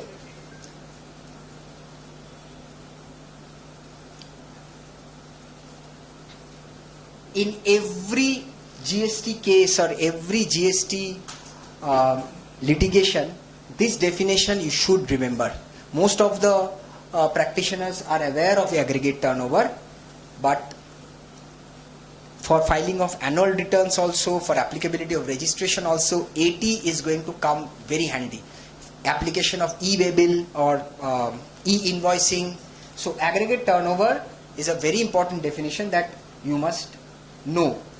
The green plus is aggregate turnover includes taxable supply, exempt supply, exports supplies, interstate supplies of the same PAN. So taxable supply, exempt supply. You are selling petrol, diesel, whether it will be considered part of a turnover?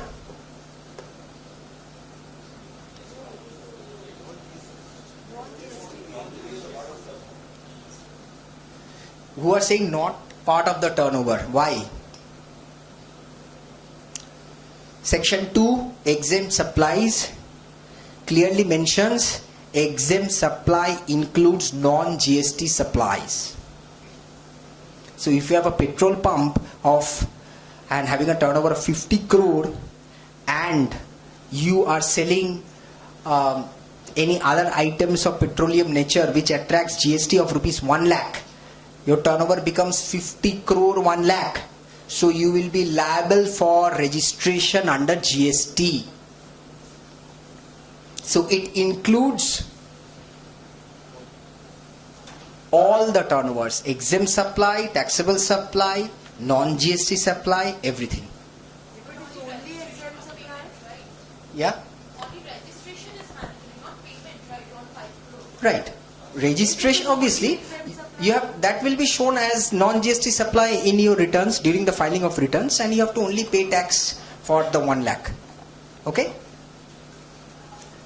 Let us start with the case study first.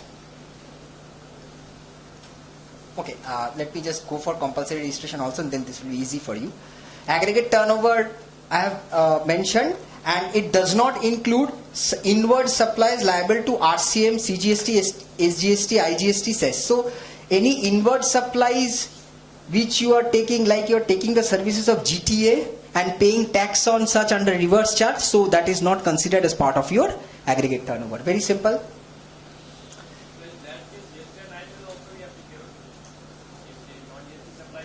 Yes, GSTR 9 also, GSTR 9, 9A also mentions about aggregate turnover being more than 5 crore or something like that, and e-invoicing also mentions aggregate turnover. Everywhere they have used the word aggregate turnover. So you have to check also that there is a sale of a vehicle that is given, that is reflecting in the P&L account as other income. You have to find out the sale proceeds of such and add it to your turnover which was shown in the sales side to identify the aggregate turnover.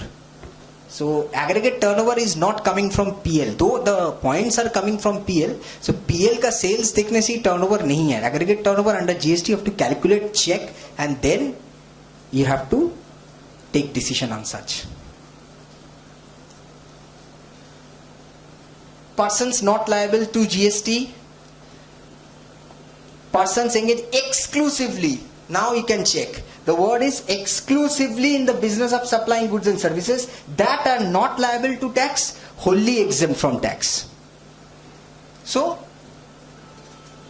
no requirement of GST. Sir, taxman, book corporation is selling books. Are they adding GST on such? Is books liable to GST? No. What is it? Non-GST supply? Exempt supply. So I am a book dealer. I only sell books. I only sell books of what? Rupees 40 lakhs. I only sell books. Let's say the amount is 60 lakhs. So do I need registration?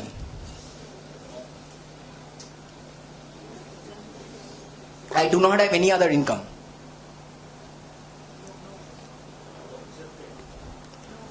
Books are exempted. It becomes exempt supply. Person engaged exclusively that are not liable to tax, or B, wholly exempt from tax. So I'm exclusively dealing in books, and the tax is not applicable on books, so I do not read GST registration. Now I change the example and say that I am getting 3 lakhs as interest on FD. So my aggregate turnover becomes 53 lakhs. Do I need registration?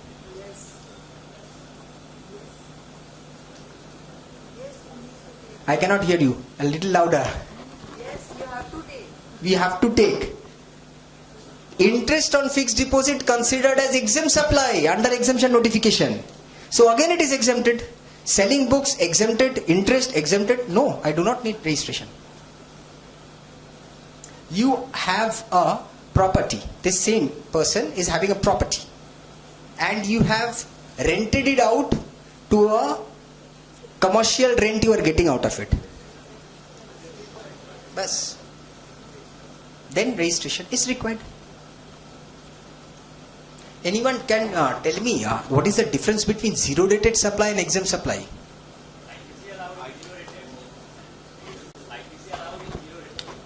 ITC allowed in zero dated, and for exempt supply ITC is not allowed. Absolutely correct, but not from the point of ITC. I am telling you that what is a zero dated supply and what is an exempt supply. What can be considered as an exempt supply and a zero dated supply? Zero rated supplies are a part of GST. Because zero is also a percentage. And it might change later. Yeah. And GST exempt supplier, they are not a part of the GST. Outside the purview of GST, so to say. Sir, I think whatever you are saying, there is a little bit difference in the perception of what is zero rated. Zero rated supply is a term defined in GST, and it has a definition where the goods are sold or exported out of India, and services, you're providing the services out of India. Zero rated supply is a term defined for export of goods and services. Zero rate, it difference. There is a difference. For books, it is not a zero rated supply. It is an exempt supply because the rate for GST for books is zero. So if the rate for GST for books is zero, it will not be considered as zero rated supply. It will be considered as exempt supply having nil tax. So ITC, if there is some ITC, I am a seller of books. There are some ITC I am procuring or it's availing. So can I claim a refund of such ITC because my books are being sold at nil rated? Because again, though it is zero, it falls under the category of exempt supply, and for exempt supply ITC is denied. But for zero rated supply, as correctly said, is that you can avail the ITC. Sir, I'll ask you a tricky question now. I am selling a zero rated supply and I am also selling some taxable supply, making some taxable supply. There is some ITC that has been procured for zero rated supply. Okay? And obviously for taxable supply I am collecting tax, there is ITC also. The amount of ITC which is related to the zero rated supply, what are the options available to me for utilizing the same?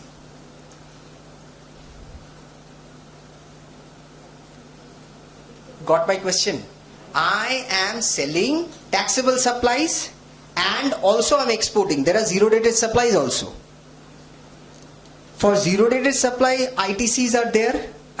There are inward ITCs from myself, and for taxable supplies there are ITCs.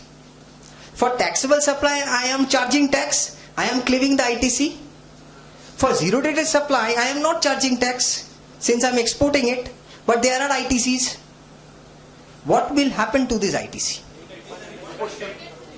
Proportionate.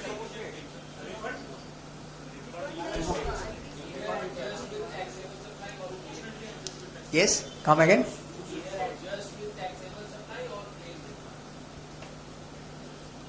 This is the correct answer. Sir, zero rated supply falls under the category of taxable supply. It has been specially said that since you are exporting, you do not have to charge tax on it. That is why ITC was available. Zero rated supply. So there is no question of proportionate. Proportionate ITC rule 42 applicable when there is taxable supply and exempt supply. Here we have taxable supply and zero rated supply. Zero rated supply is an exempt taxable supply. So there is no question of reversal of ITC.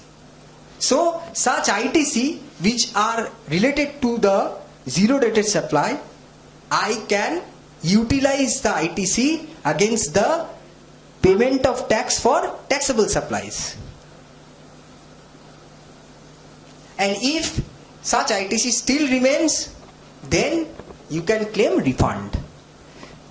In section 54 refund application, they have said specifically that unutilized credit, they haven't said ITC related to zero day, they have said unutilized credit. So first utilized the credit, then claim the refund from the balance.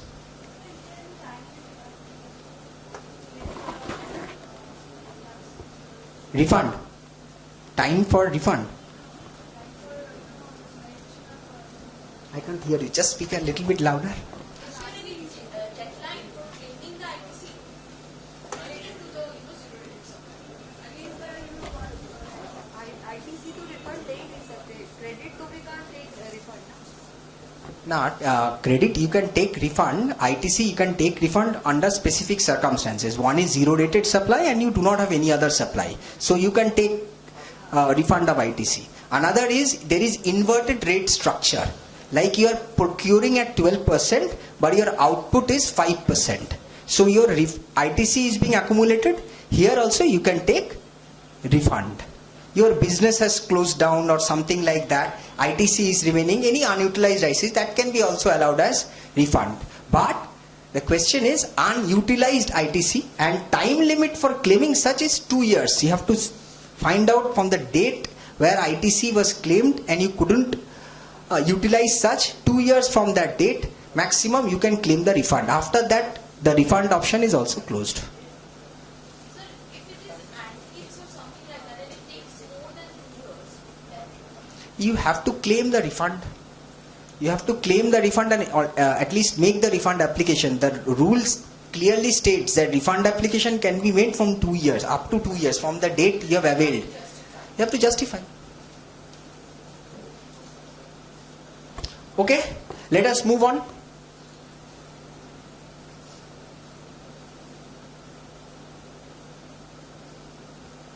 After this exemption, the persons not liable for registration, agriculturist, special exempted category, these are all self-explanatory. This is there in this PPT.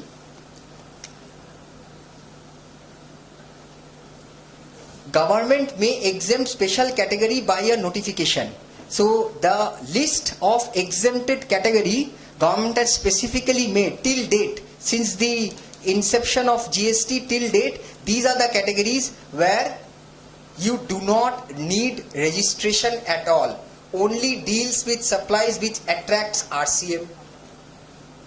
I am a lawyer, say I have professional income, advocates are subject to RCM, so the recipient of my services will pay tax on my services, on my professional income.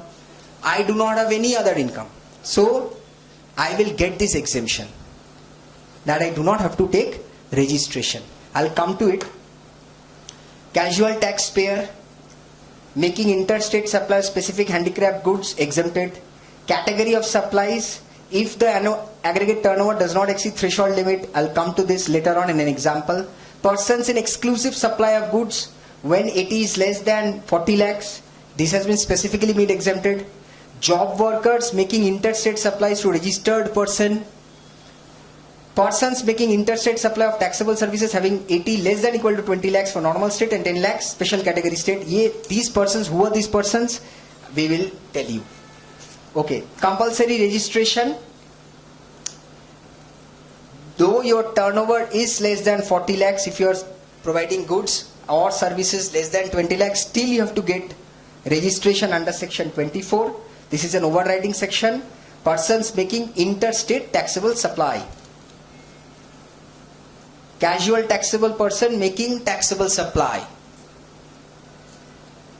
Again, special category will be discussed later. Persons who are required to pay tax on RCM. Here, this point, persons who are required to pay tax under RCM. Section 22, Section 24 specifically says that persons who are required to pay tax under RCM should be registered.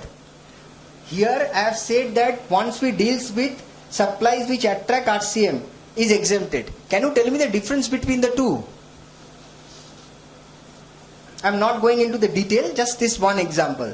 Only deals with supplies which attract RCM, I have said no requirement of registration. Here I have said that persons who are required to pay tax under RCM, you need compulsory registration. What are the difference between the two? Yes. So here it is the recipient. If you are availing any services or supply which is subject to RCM, you have to be registered. These are others. I will give an example on such which will make a little bit easy. Answer please. Turnover of 12 lakhs from sale of stationery goods but availed the services of a GTA. He has to pay RCM on services of GTA. That is clear, I think, that GTA is subjected to RCM. The recipient needs to pay tax on such. So compulsory registration is applicable or not? It's applicable because it's RCM. 12 lakh sale of stationery goods doesn't matter. Since I have taken the service of a GTA which is attracting RCM, I will have to take compulsory registration. So, what will happen to the sale of 12 lakhs stationery goods? Do I have to pay tax on such?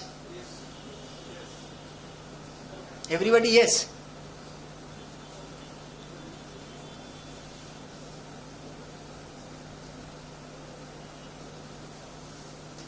When you come into the registration forum, all the applicable provisions, acts, rules are applicable to you. You have to charge tax on such also. Once registered, bas, start paying to the government.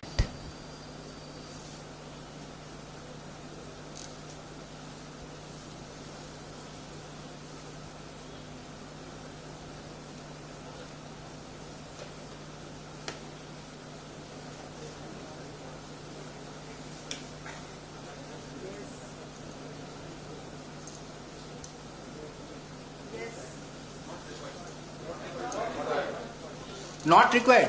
Required, Any other answer? required, 18 plus 3. Advocate having professional income 18 lakhs and bank interest of rupees 3 lakh. Aggregate income Aggregate turnover is more than 20 lakhs. Service? registration is required. Advocate having professional income 18 lakh. Who is going to pay tax on GST? Reverse charge, recipient. Bank interest of 3 lakh. This is also exempted. Advocates are exempted from registration dated 19/7/2017, whereby persons who are engaged in supplies sector reverse charge exempted. Further, bank interest is considered exempt supply. Thus, no liability of registration. Okay?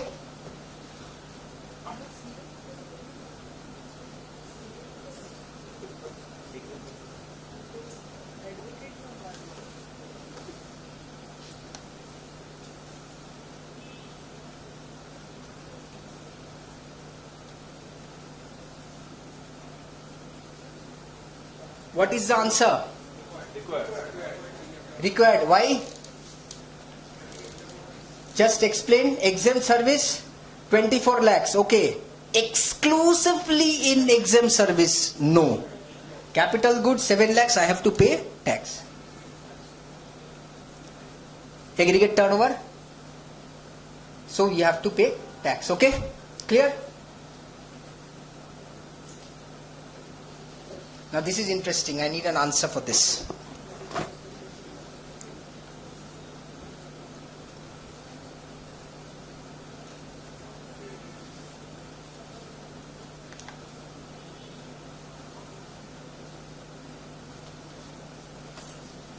Anyone?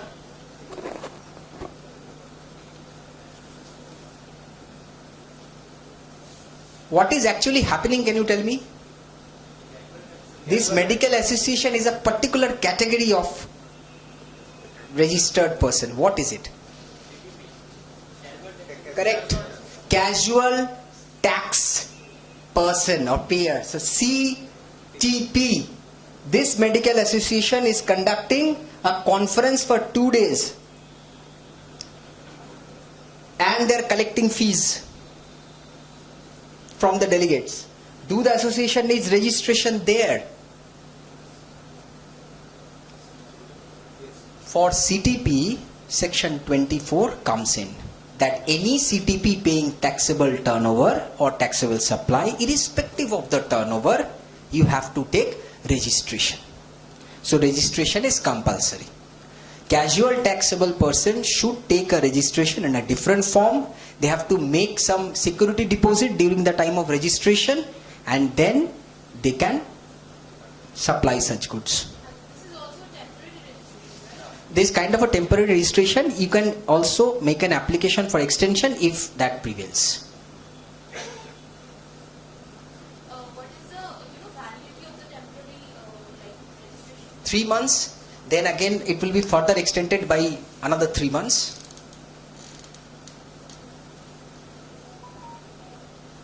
Before coming to this particular case, just everybody, I need your cooperation. First I will show you one thing because I just skipped it. You read this point.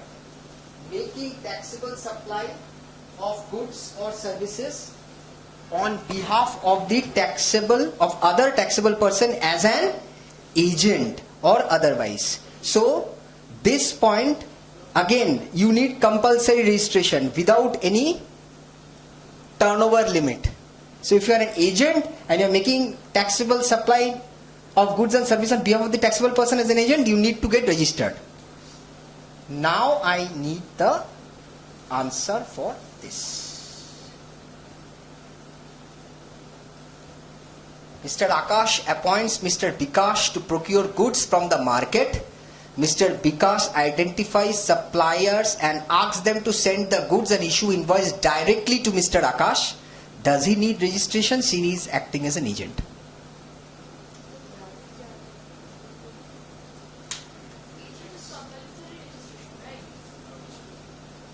Agent must take compulsory registration. Section 24 is applicable.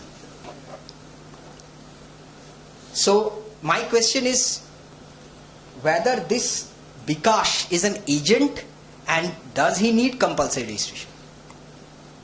Anyone? No, because goods are going directly to Vikas. Okay. The invoices are in the name of Vikas only, so agent doesn't need any registration. Actum, spot on.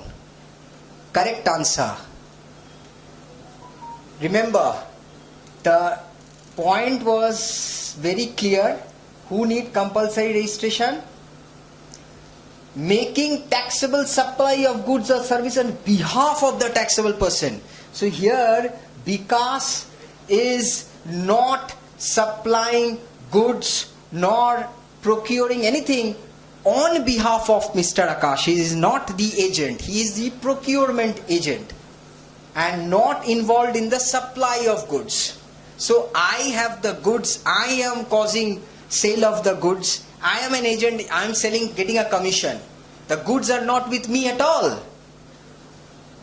So though I am an agent, but not an agent under the GST laws, since I do not need compulsory registration. Since the goods are not being billed to Mr. Right.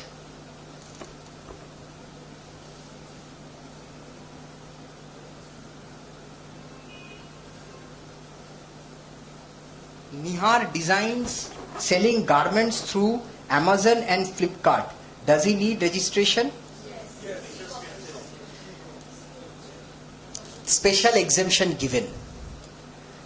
Though he is being suppliers who supply through ECO and falls under the compulsory registration category, government-wide notification 65 dated 15/11/2017 has exempted such supplies if the aggregate on all India basis does not exceed the prescribed limit. Your answer is correct to the extent that the aggregate turnover is not exceeding. Special exemption has been given.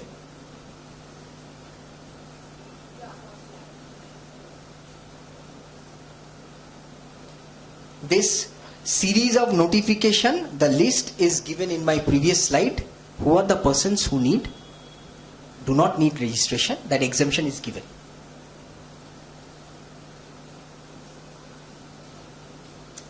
This is very basic. The threshold limit, let's say he is a service provider, the threshold limit is of 20 lakhs is crossing on 15/9/2023. He made an application for registration on 30th/9/2023. What will be the effective date from whom? Well,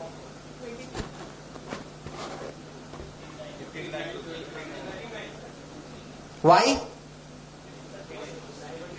Correct, 30 days. If within 30 days from the date of the event from where you are crossing the threshold limit, you have made an application, effective date becomes the date of the event.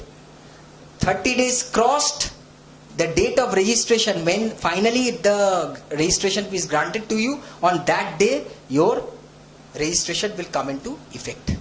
Next year sir, next year से previous year का counting होता है ना total? No. This question is about registration, not compulsory. Normal registration, when you can take normal registration. So there is a limit of 20 lakhs. So when you are seeing that during the financial year, you are crossing that 20 lakhs on 15/9/2023. So government has given us a time limit of 30 days from the date when you have crossed 20 lakhs. Within 30 days, if you can make an application for registration, your GST will be effectively applicable from 15/9/2023, not 1st April. Do I have to pay tax on the sales? Previous sales? Anyone? No.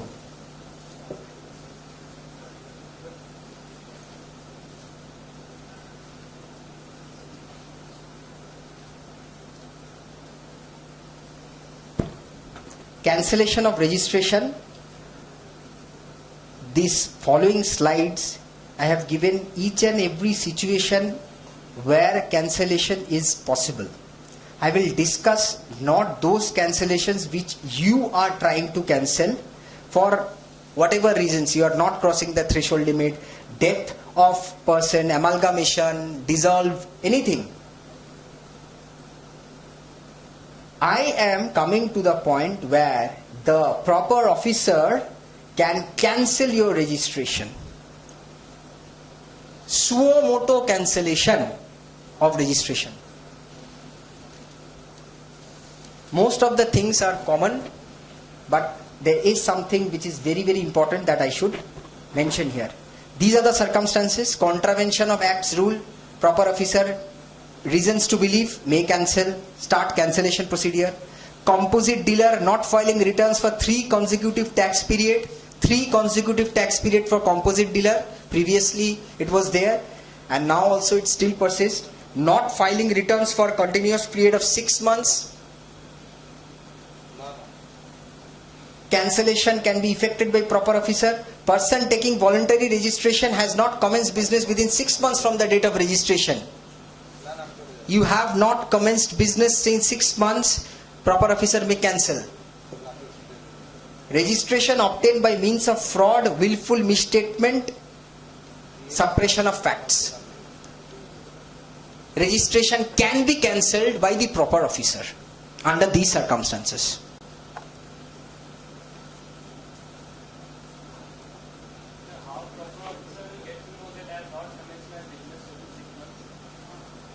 You have taken the registration,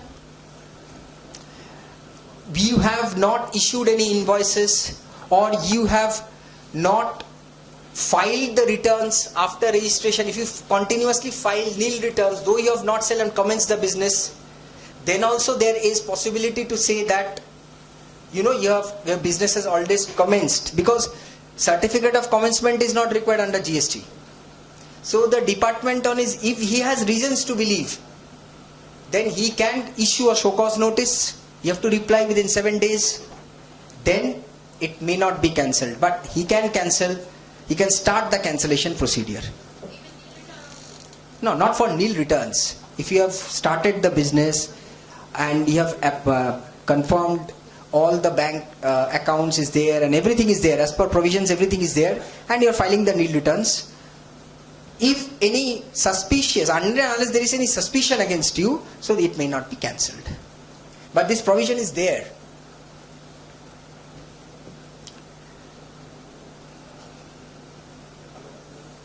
These are the rules, self-explanatory, I am not going. Rule number 21. When can this officer cancel your registration? What are the circumstances? Does not conduct any business from the declared place. Now this is very important.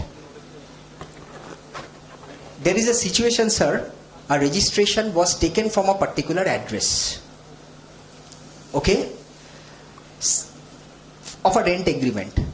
The landlord has passed away. Rent agreement was not renewed. Registration was there. The party was filing returns, continuously paying taxes, no problem. The party was into a service of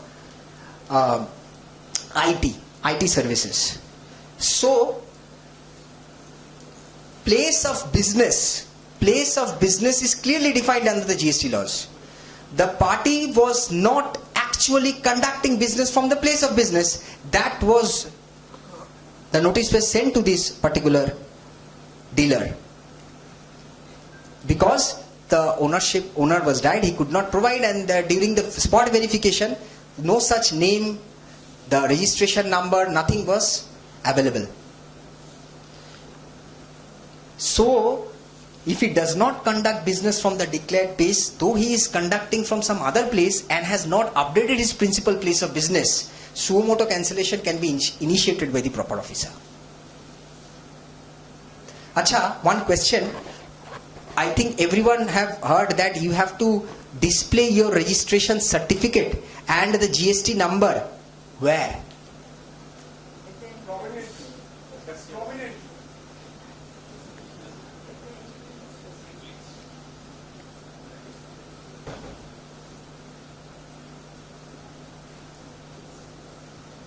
Sir, you have to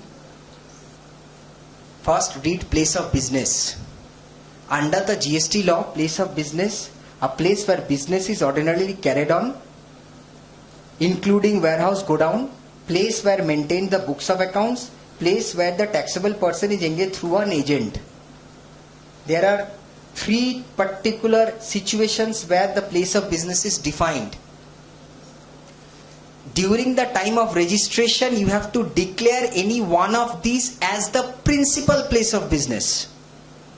So everyone is of the idea is that you have to display the registration certificate and the GST number in the principal place of business. No. Every place of business where you are conducting, the GST number, registration, certificate should also be available there.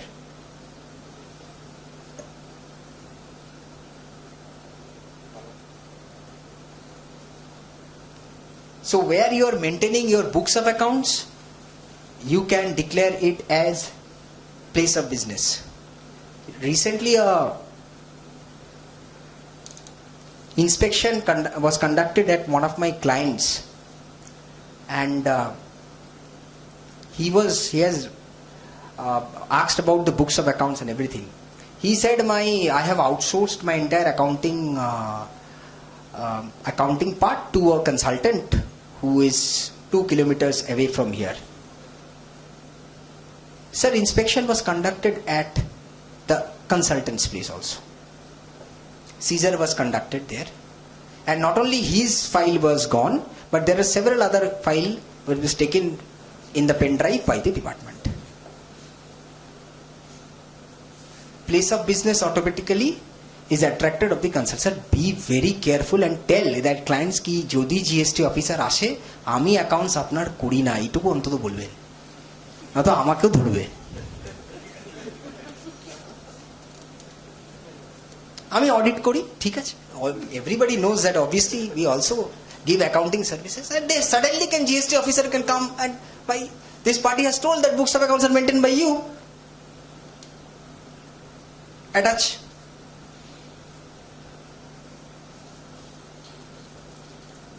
So though we are taking it lightly, but this is law and the provision is there. To be very honest with you, this is happening.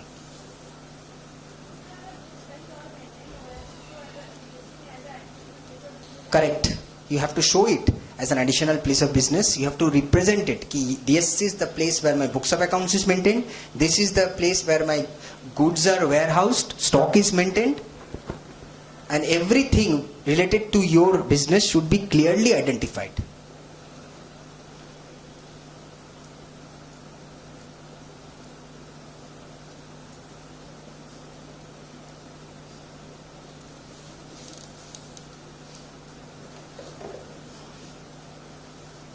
So this was the first rule of the specific case. Second rule is issues invoice bills without supply of goods and service.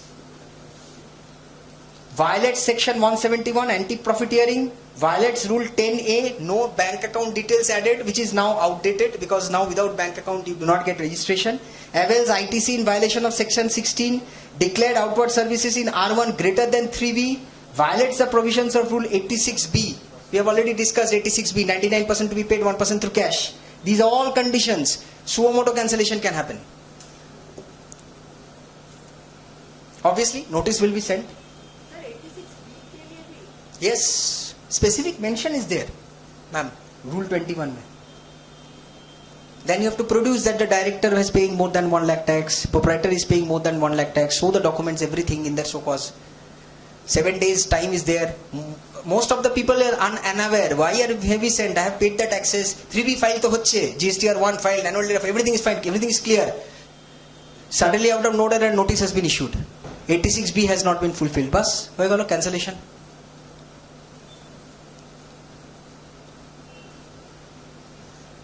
Okay, so these are the areas where cancellation can be done by the proper officer. You can cancel yourself, but these are the areas. So be very much aware with these are the conditions where department can take action. Acha, suspension is another thing which is added to the cancellation of registration. Is at the time of application when they cancelling, obviously it becomes suspended from the date of application until and unless the entire cancellation procedure is fulfilled. So that suspension I have mentioned under rule 20 from the date of application. This section 29(2) and rule 21, these are the vital sections where the proper officer will cancel your registration suo motu by his own wish. PO has reasons to believe registration suspended.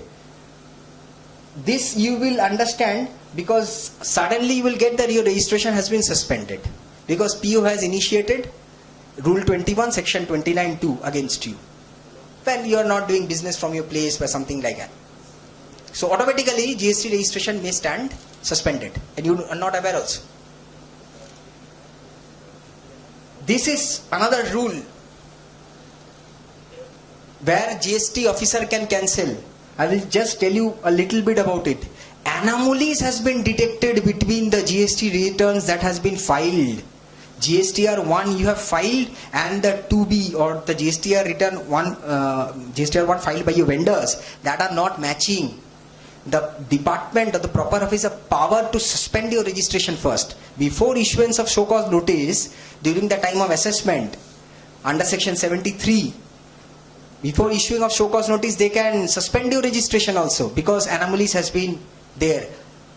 However, this rule has not been implemented as such till now, but this rule is there. There any anomalies arising can lead to cancellation. 30 days time will be there to show cause. These are normal rules. Okay. Within this 30 days, if you have say submitted something, cancellation order has to be passed by the department within 30 days. Okay. If within 30 days department takes no action, your registration stands automatically revoked. This is the rule. So they have to take action, whether you are cancelling or accepting your verdict, whatever it is. So that a significant ruling has come. I'll just explain that to you.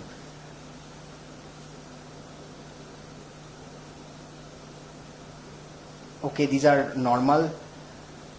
These dates are also mentioned in this PPT. This is for your benefit.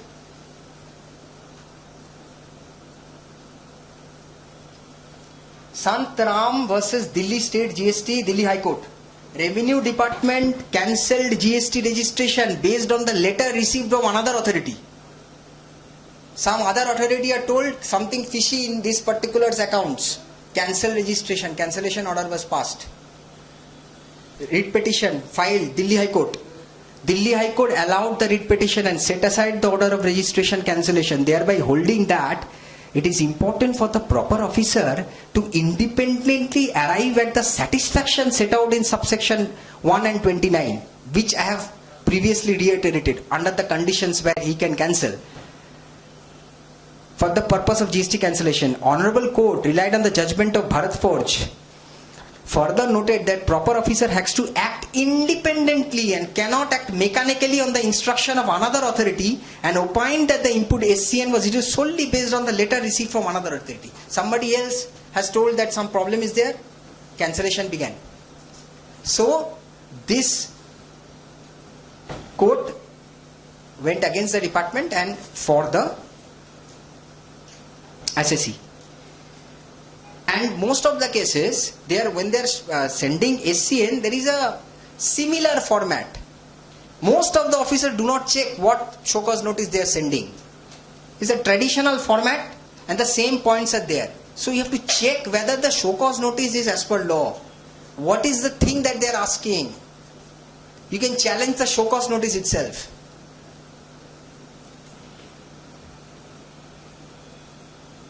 Here, VAB Apparel LLP, Delhi High Court again,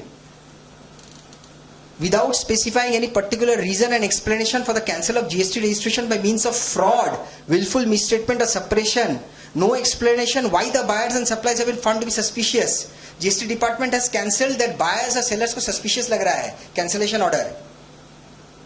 Merely because the petitioner's shop was found closed.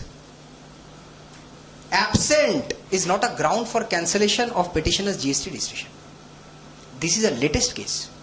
GST officers went, found the shop closed, issued cancellation order.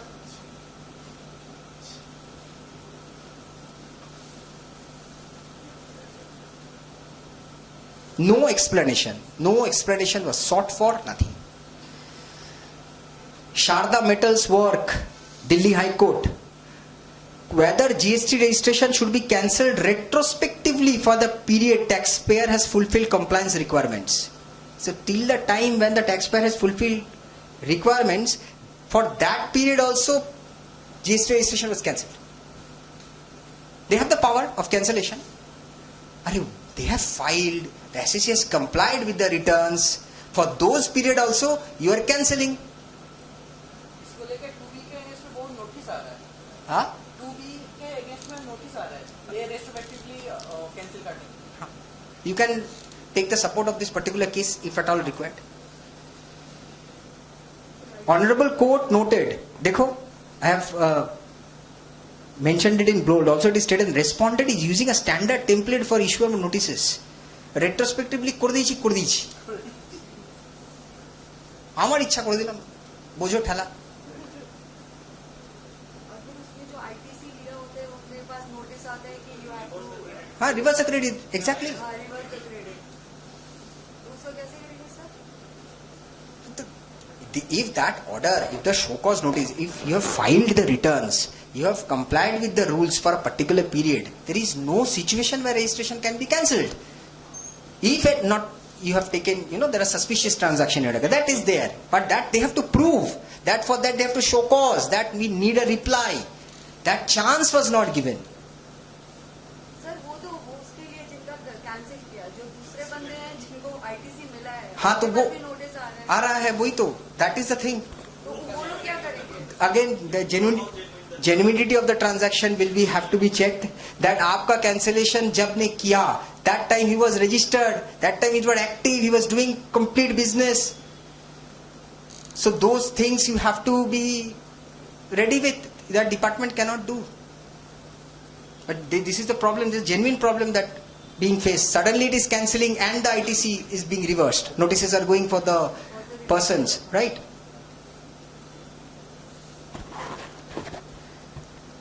So anything prior to 1/1/2022, please keep your documents absolutely ready, because 18/19 the time limit is gone. Now 19/20 notices are issued. So for 19/20 still not to be का जो valid point था जिससे ITC हम लोग ले रहे थे, 1/1/2022 से पहले जो भी असेसमेंट होगा, you have to take the support of your invoices, goods has been received, tax has been paid, press release 4th of May 2018 department said first erring dealer को पकड़ो, take action against it, then come to me. Such entire process has to be checked. After 1/1/2022, okay, 2B में नहीं दिख रहा है, I have to pay tax, whatever the thing. One question regarding registration. Suppose a person is a service provider and he is not touching the threshold for compulsory registration. His turnover is around 15 lakh or something. Like, it's not touching the 20 lakh level. But that person has also is the quota of an HUF. So where comes the loophole? Now the authorities cannot track this because it is different PAN. Right. If PAN based, GST registration is PAN based. Yeah, because under the HUF he is running some kind of business which is like totally exempt. Then the aggregate will not be applicable. No. Aggregate turnover is PAN based. So you have to check every PAN. If that particular person is a karta of another HUF, so that turnover will not be attached here. One thing, you mentioned one thing that within 20 kilometers we can issue a delivery challan. But my question is, here it is like not mandatory. EIRC is not mandatory or prohibited? No, it is e-waybill is an option that is given to you. If you want for payment also, yes, you can issue a e-waybill, because that is not there within 20 kilometers. If you are sending the goods and if you are issuing a e-waybill, generating an e-waybill, no problem, you are doing additional compliance. That is not an issue. But it has been said that for women, since invoice is not there, e-waybill you have to generate e-waybill on the basis of a delivery challan. Department has said, okay, no problem, I do not need an e-waybill, a delivery challan will do if it is within 20 kilometers of the radius. That's an option given. One thing is that 20 kilometers and below 1 lakh. This advertisement is what for EIRC generation or anyone can be? No. Look, consignment value and movement of goods, these two you have to first check whether e-waybill has to be generated or not. If e-waybill has to be generated, then comes whether I am sending the goods for payment. If it is within 20 kilometers, then I do not need a e-waybill. I will issue a delivery challan. That's it. But First, they have brought everything into picture. Then, for certain condition, they have said, okay, no need to get e-waybill. actually they are buying permission the vehicle. They are telling that now your distance is more than 20 kilometers. You have squeezed that kilometer and your value is more than 1 lakh. So you are undervalued the material. So contrary to the goods and now searching better. This is a problem. If first and foremost you have to see the delivery challan, the address of the persons where payment is going, that address is correct. Because if it is more than 20 kilometers, Pin code based. This is pin code based. yes, The pin code is one area is there around say 5 kilometers. So the pin code is there around plot number or a number there, they are not searching from the net. right. So the thing is that whenever they 20 kilometers, 25 kilometers, they are searching now it's more than 20 kilometers. That is one concern that a lot of SSCs are facing. But I think it is better under such circumstances. It is better that you generate e-waybill and send along with delivery challan. Because look, this 20 kilometer option is where you have made a certain kind of a mistake or something. This can come as a relief for you. But when you are advising clients, it's not possible for you to identify each and every transaction there. In order to avoid future litigation, if the goods are of high volume and it is going in a motorized conveyance, though own conveyance, it is better to generate e-waybill under certain. One practical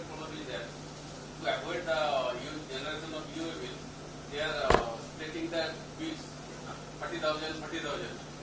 And then net is telling that, no, no, you are in this road, you today you send the one vehicle, second vehicle, you add and pass. That is the correct. In under one vehicle, if you are using one vehicle number and there are multiple consignments in it, e-waybill becomes mandatory for there. So you cannot, if you even if you break. Two vehicles, they are going with two vehicles. Yeah. One is below 50,000 and another is below 50,000. Now the same officer is there. They are searching and they are adding the two vehicles. So you should do one consideration.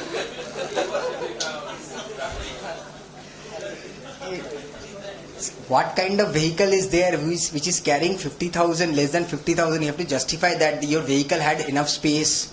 All those questions are coming. Why have you segregated? Why have you? Why there are two transactions that is happening? So that you have to justify. Look, there is a loophole in the law. I take that thing. Same pattern, same purchase and everything is the same direction. But there is such a way here. This is a practical problem.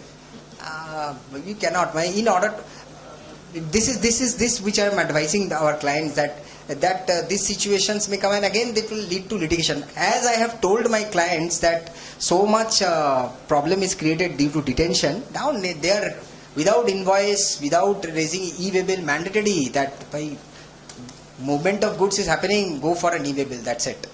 There is nothing doing on this. Acha, e-waybill, in case of jewelry, particularly it was mentioned that gold, silver and gold. Right. So diamonds, artificial diamonds and gemstones are not on this. I have given some points. I have given some examples from the notification from the Rule 138 sub Rule 14. There is a list there. Complete list is given under that rule. You have to check whether that particular item is falling under that rule. So some examples in order to have some clarity on the thing I have just mentioned. So if it is there, then you have to create or you do not have to. One last question. Right. You mentioned that cash consignment was good, but as far as I know, like money is not considered a good. Right. So they cannot withhold it, right? That is also like illegal. Yes, they cannot. That is the actual reason where the court came into the picture and said that no, you cannot cash. First, you have to identify whether the cash has been generated by selling of goods and services, and they have in the nature of goods and services, because first and important thing, cash is not a good. So under the obligation or under the point things, they are taking cash. So the court has ordered that first you have to justify, you have to send a notice whether such cash has been generated out of sale of goods or not. First, Cash is a consideration or not? right. So it is not related to the goods, you cannot seize cash. And what about monetary tools like iron, bonds, etc.? Bonds. Yes, suppose like it's an unlikely scenario, but somebody is carrying it and transferring it with Any cash or equivalent security related to cash which is out of the purview of the definition of goods from GST, so they cannot touch those things. They cannot touch. So this verdict will help you, because this is a straight cut verdict where no, you cannot do it. Here in Sharda Metal's work, the Delhi High Court has specifically mentioned that the satisfaction should be based on objective criteria and the registration should not be cancelled retrospectively for the period when returns have been filed and taxpayer was complained. The Honorable Court opined that the impugned order and imput SCN are bereft of any reasoning, thereby dispose the writ petition. So I have to find out what are the reasons where retrospective cancellation is happening. If there is not there, challenge it. This is the, we're coming down to the last few slides. Sri Balaji Agro Industries, Punjab and Haryana High Court. Recent case. What happens if an SCN is not decided in 30 days of response? This I already mentioned, that they have sent a notice for cancellation. You have, within 7 days, you have to submit a response that this is the reason, whatever they are asking for cancellation. And after 7 days, from 7 days till 30 days, they have to pass an order for cancellation. The department has not passed any order, and 30 days have elapsed. The rule specifically says that with 30 days, if it is elapsed, deemed to be revoked, I will adjudge that it will be deemed to be revoked. Registration will be active. Because it was a direct attack on, again, the Article 14, as I said, and Article 19(1)(g), where right to do business is attacked. Again, this was in favor of the SSC, and the registration cancellation order was withdrawn. So it's the latest case.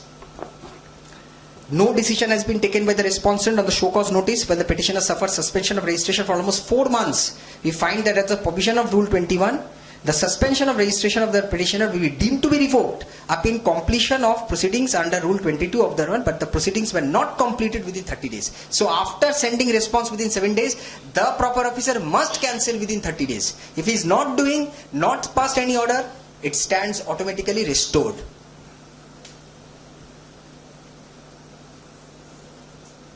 Again, no hearing, no proper reasoning.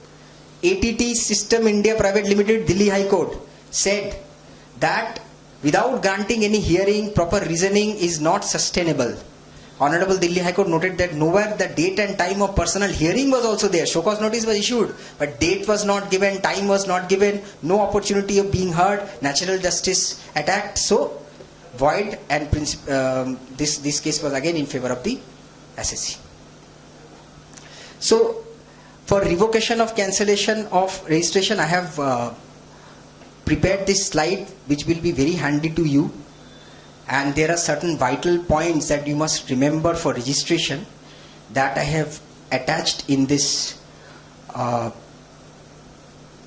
PPT. Due to paucity of time, I am just not going through, but it is mota-moti self-explanatory, and I think that is it for today. And if you have any questions with regard to these three, you can ask.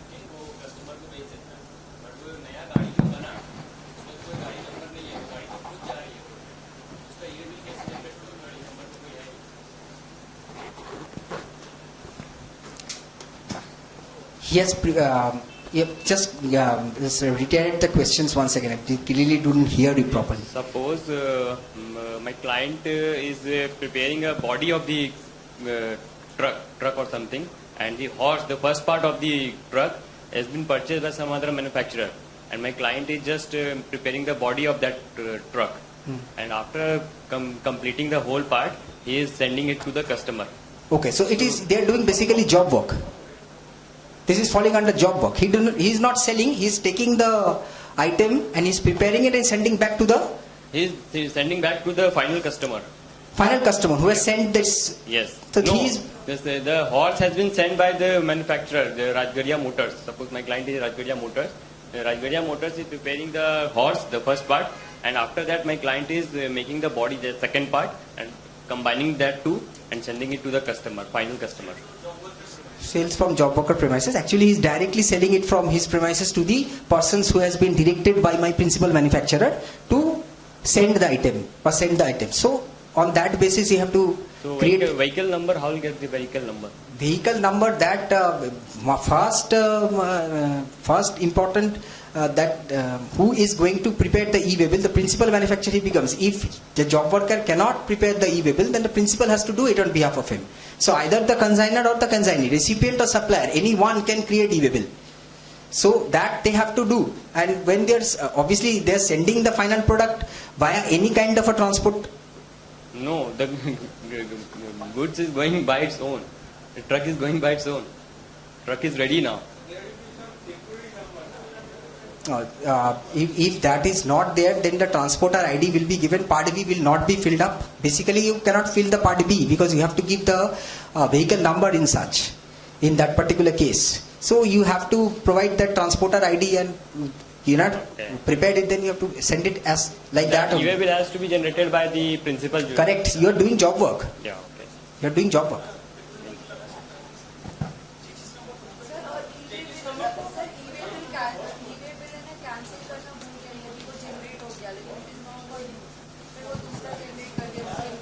24 hours have crossed and you couldn't cancel it.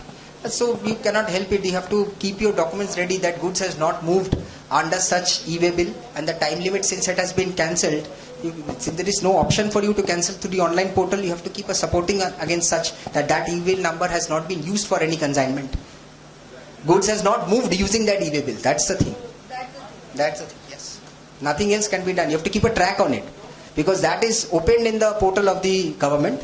So if really the goods has not moved, that supporting documents needs to be kept, because for fake invoicing, these things are lot are happening, because in case there is a proper e-way bill, proper movement of goods, still they are saying no, goods has not moved. Then they have to. उनको दे दिया मैंने actual original bill भी और वो, लेकिन they are not accepting it, वो consider ही नहीं कर रहे. You have to produce, you have provided the vehicle number and all, date of thing. So whether it has crossed any toll plaza, anything. Provided everything, but they are saying that e-way bill is generated and you have not cancelled it. You have to get it. You have to get the movement details from the transporter, whether that particular truck was moved anywhere else other than that particular place where you are saying. So that will come into support. In otherwise, there is no option. You have to prepare your own case and produce, because 24 hours is 24 hours. If it is not cancelled, it stays open. Yeah, for the same movement, two e-way bills are not valid, right? For the In most scenarios, the e-way bill was generated, but when you are creating the next e-way bill, the destination is changing. No, destination is So it's the same, from A to B, it is the same. So two e-way bills cannot. you have produced the second e-way bill to the assessing officer. They have accepted that. Yeah, they have taken it, but they It's are the not same invoice number, Yeah, same thing. invoice number and everything is there. Yeah, so I don't think so there can be problem. What are they saying? What are they saying? They are asking for any documents. We will not consider that. You have to pay tax on that e-way bill generation. You are not paying the tax. We have changed the invoices. Have they issued any show cause notice? They have not shown. On what basis they are asking for this? There is some kind of a document. They have just given us the notice Yes. and they are asking for documents and we have produced it. Then they are saying ki nahi, the first e-way bill ka you have to pay the tax. Okay. We have to wait for the order. Nothing else can happen. Same invoice number is there. That is what she is saying. It's actually that this is a technical issue. You couldn't cancel. You have to show that why you couldn't cancel. Any kind of reason that you have to prepare that this was not taken into account by the accountant or not. So you have to substantiate that. Otherwise, there is no issue. There are related case studies also on such also. You can just search on the internet and support on it. Various cases are there. Any technical issue, any technical ground, the various high courts have said that there can be any technical problem where I have not used the yes, I have not complied with the rules, but that has to be substantiated by your proper documents. If that is there, no problem. There is challengeable order.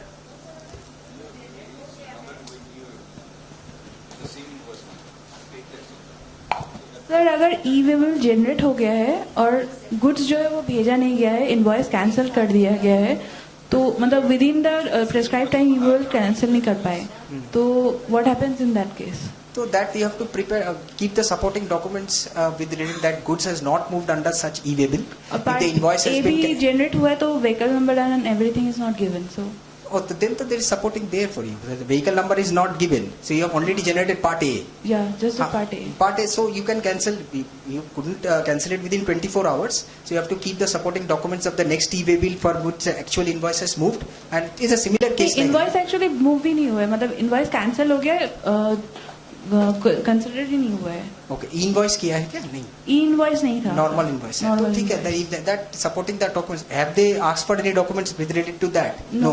So you have to keep the cancelled invoice along with the e-way bill, and goods has not moved, and you have to take if possible, take a declaration from the consignee that goods has not reached against such. That documents will be valid for any kind of litigation in the future. Thank you. Okay. But in an e-way bill, if the mandatory parts are not filled, some information is missing. The e-way bill becomes void now. No, it does not become void. That I said that there are 7 conditions in the circular number that I mentioned, that you have generated e-way bill, but there are technical clerical mistakes that you have done. So for similar clerical mistakes, a e-way bill, it does not become completely void. So it is valid.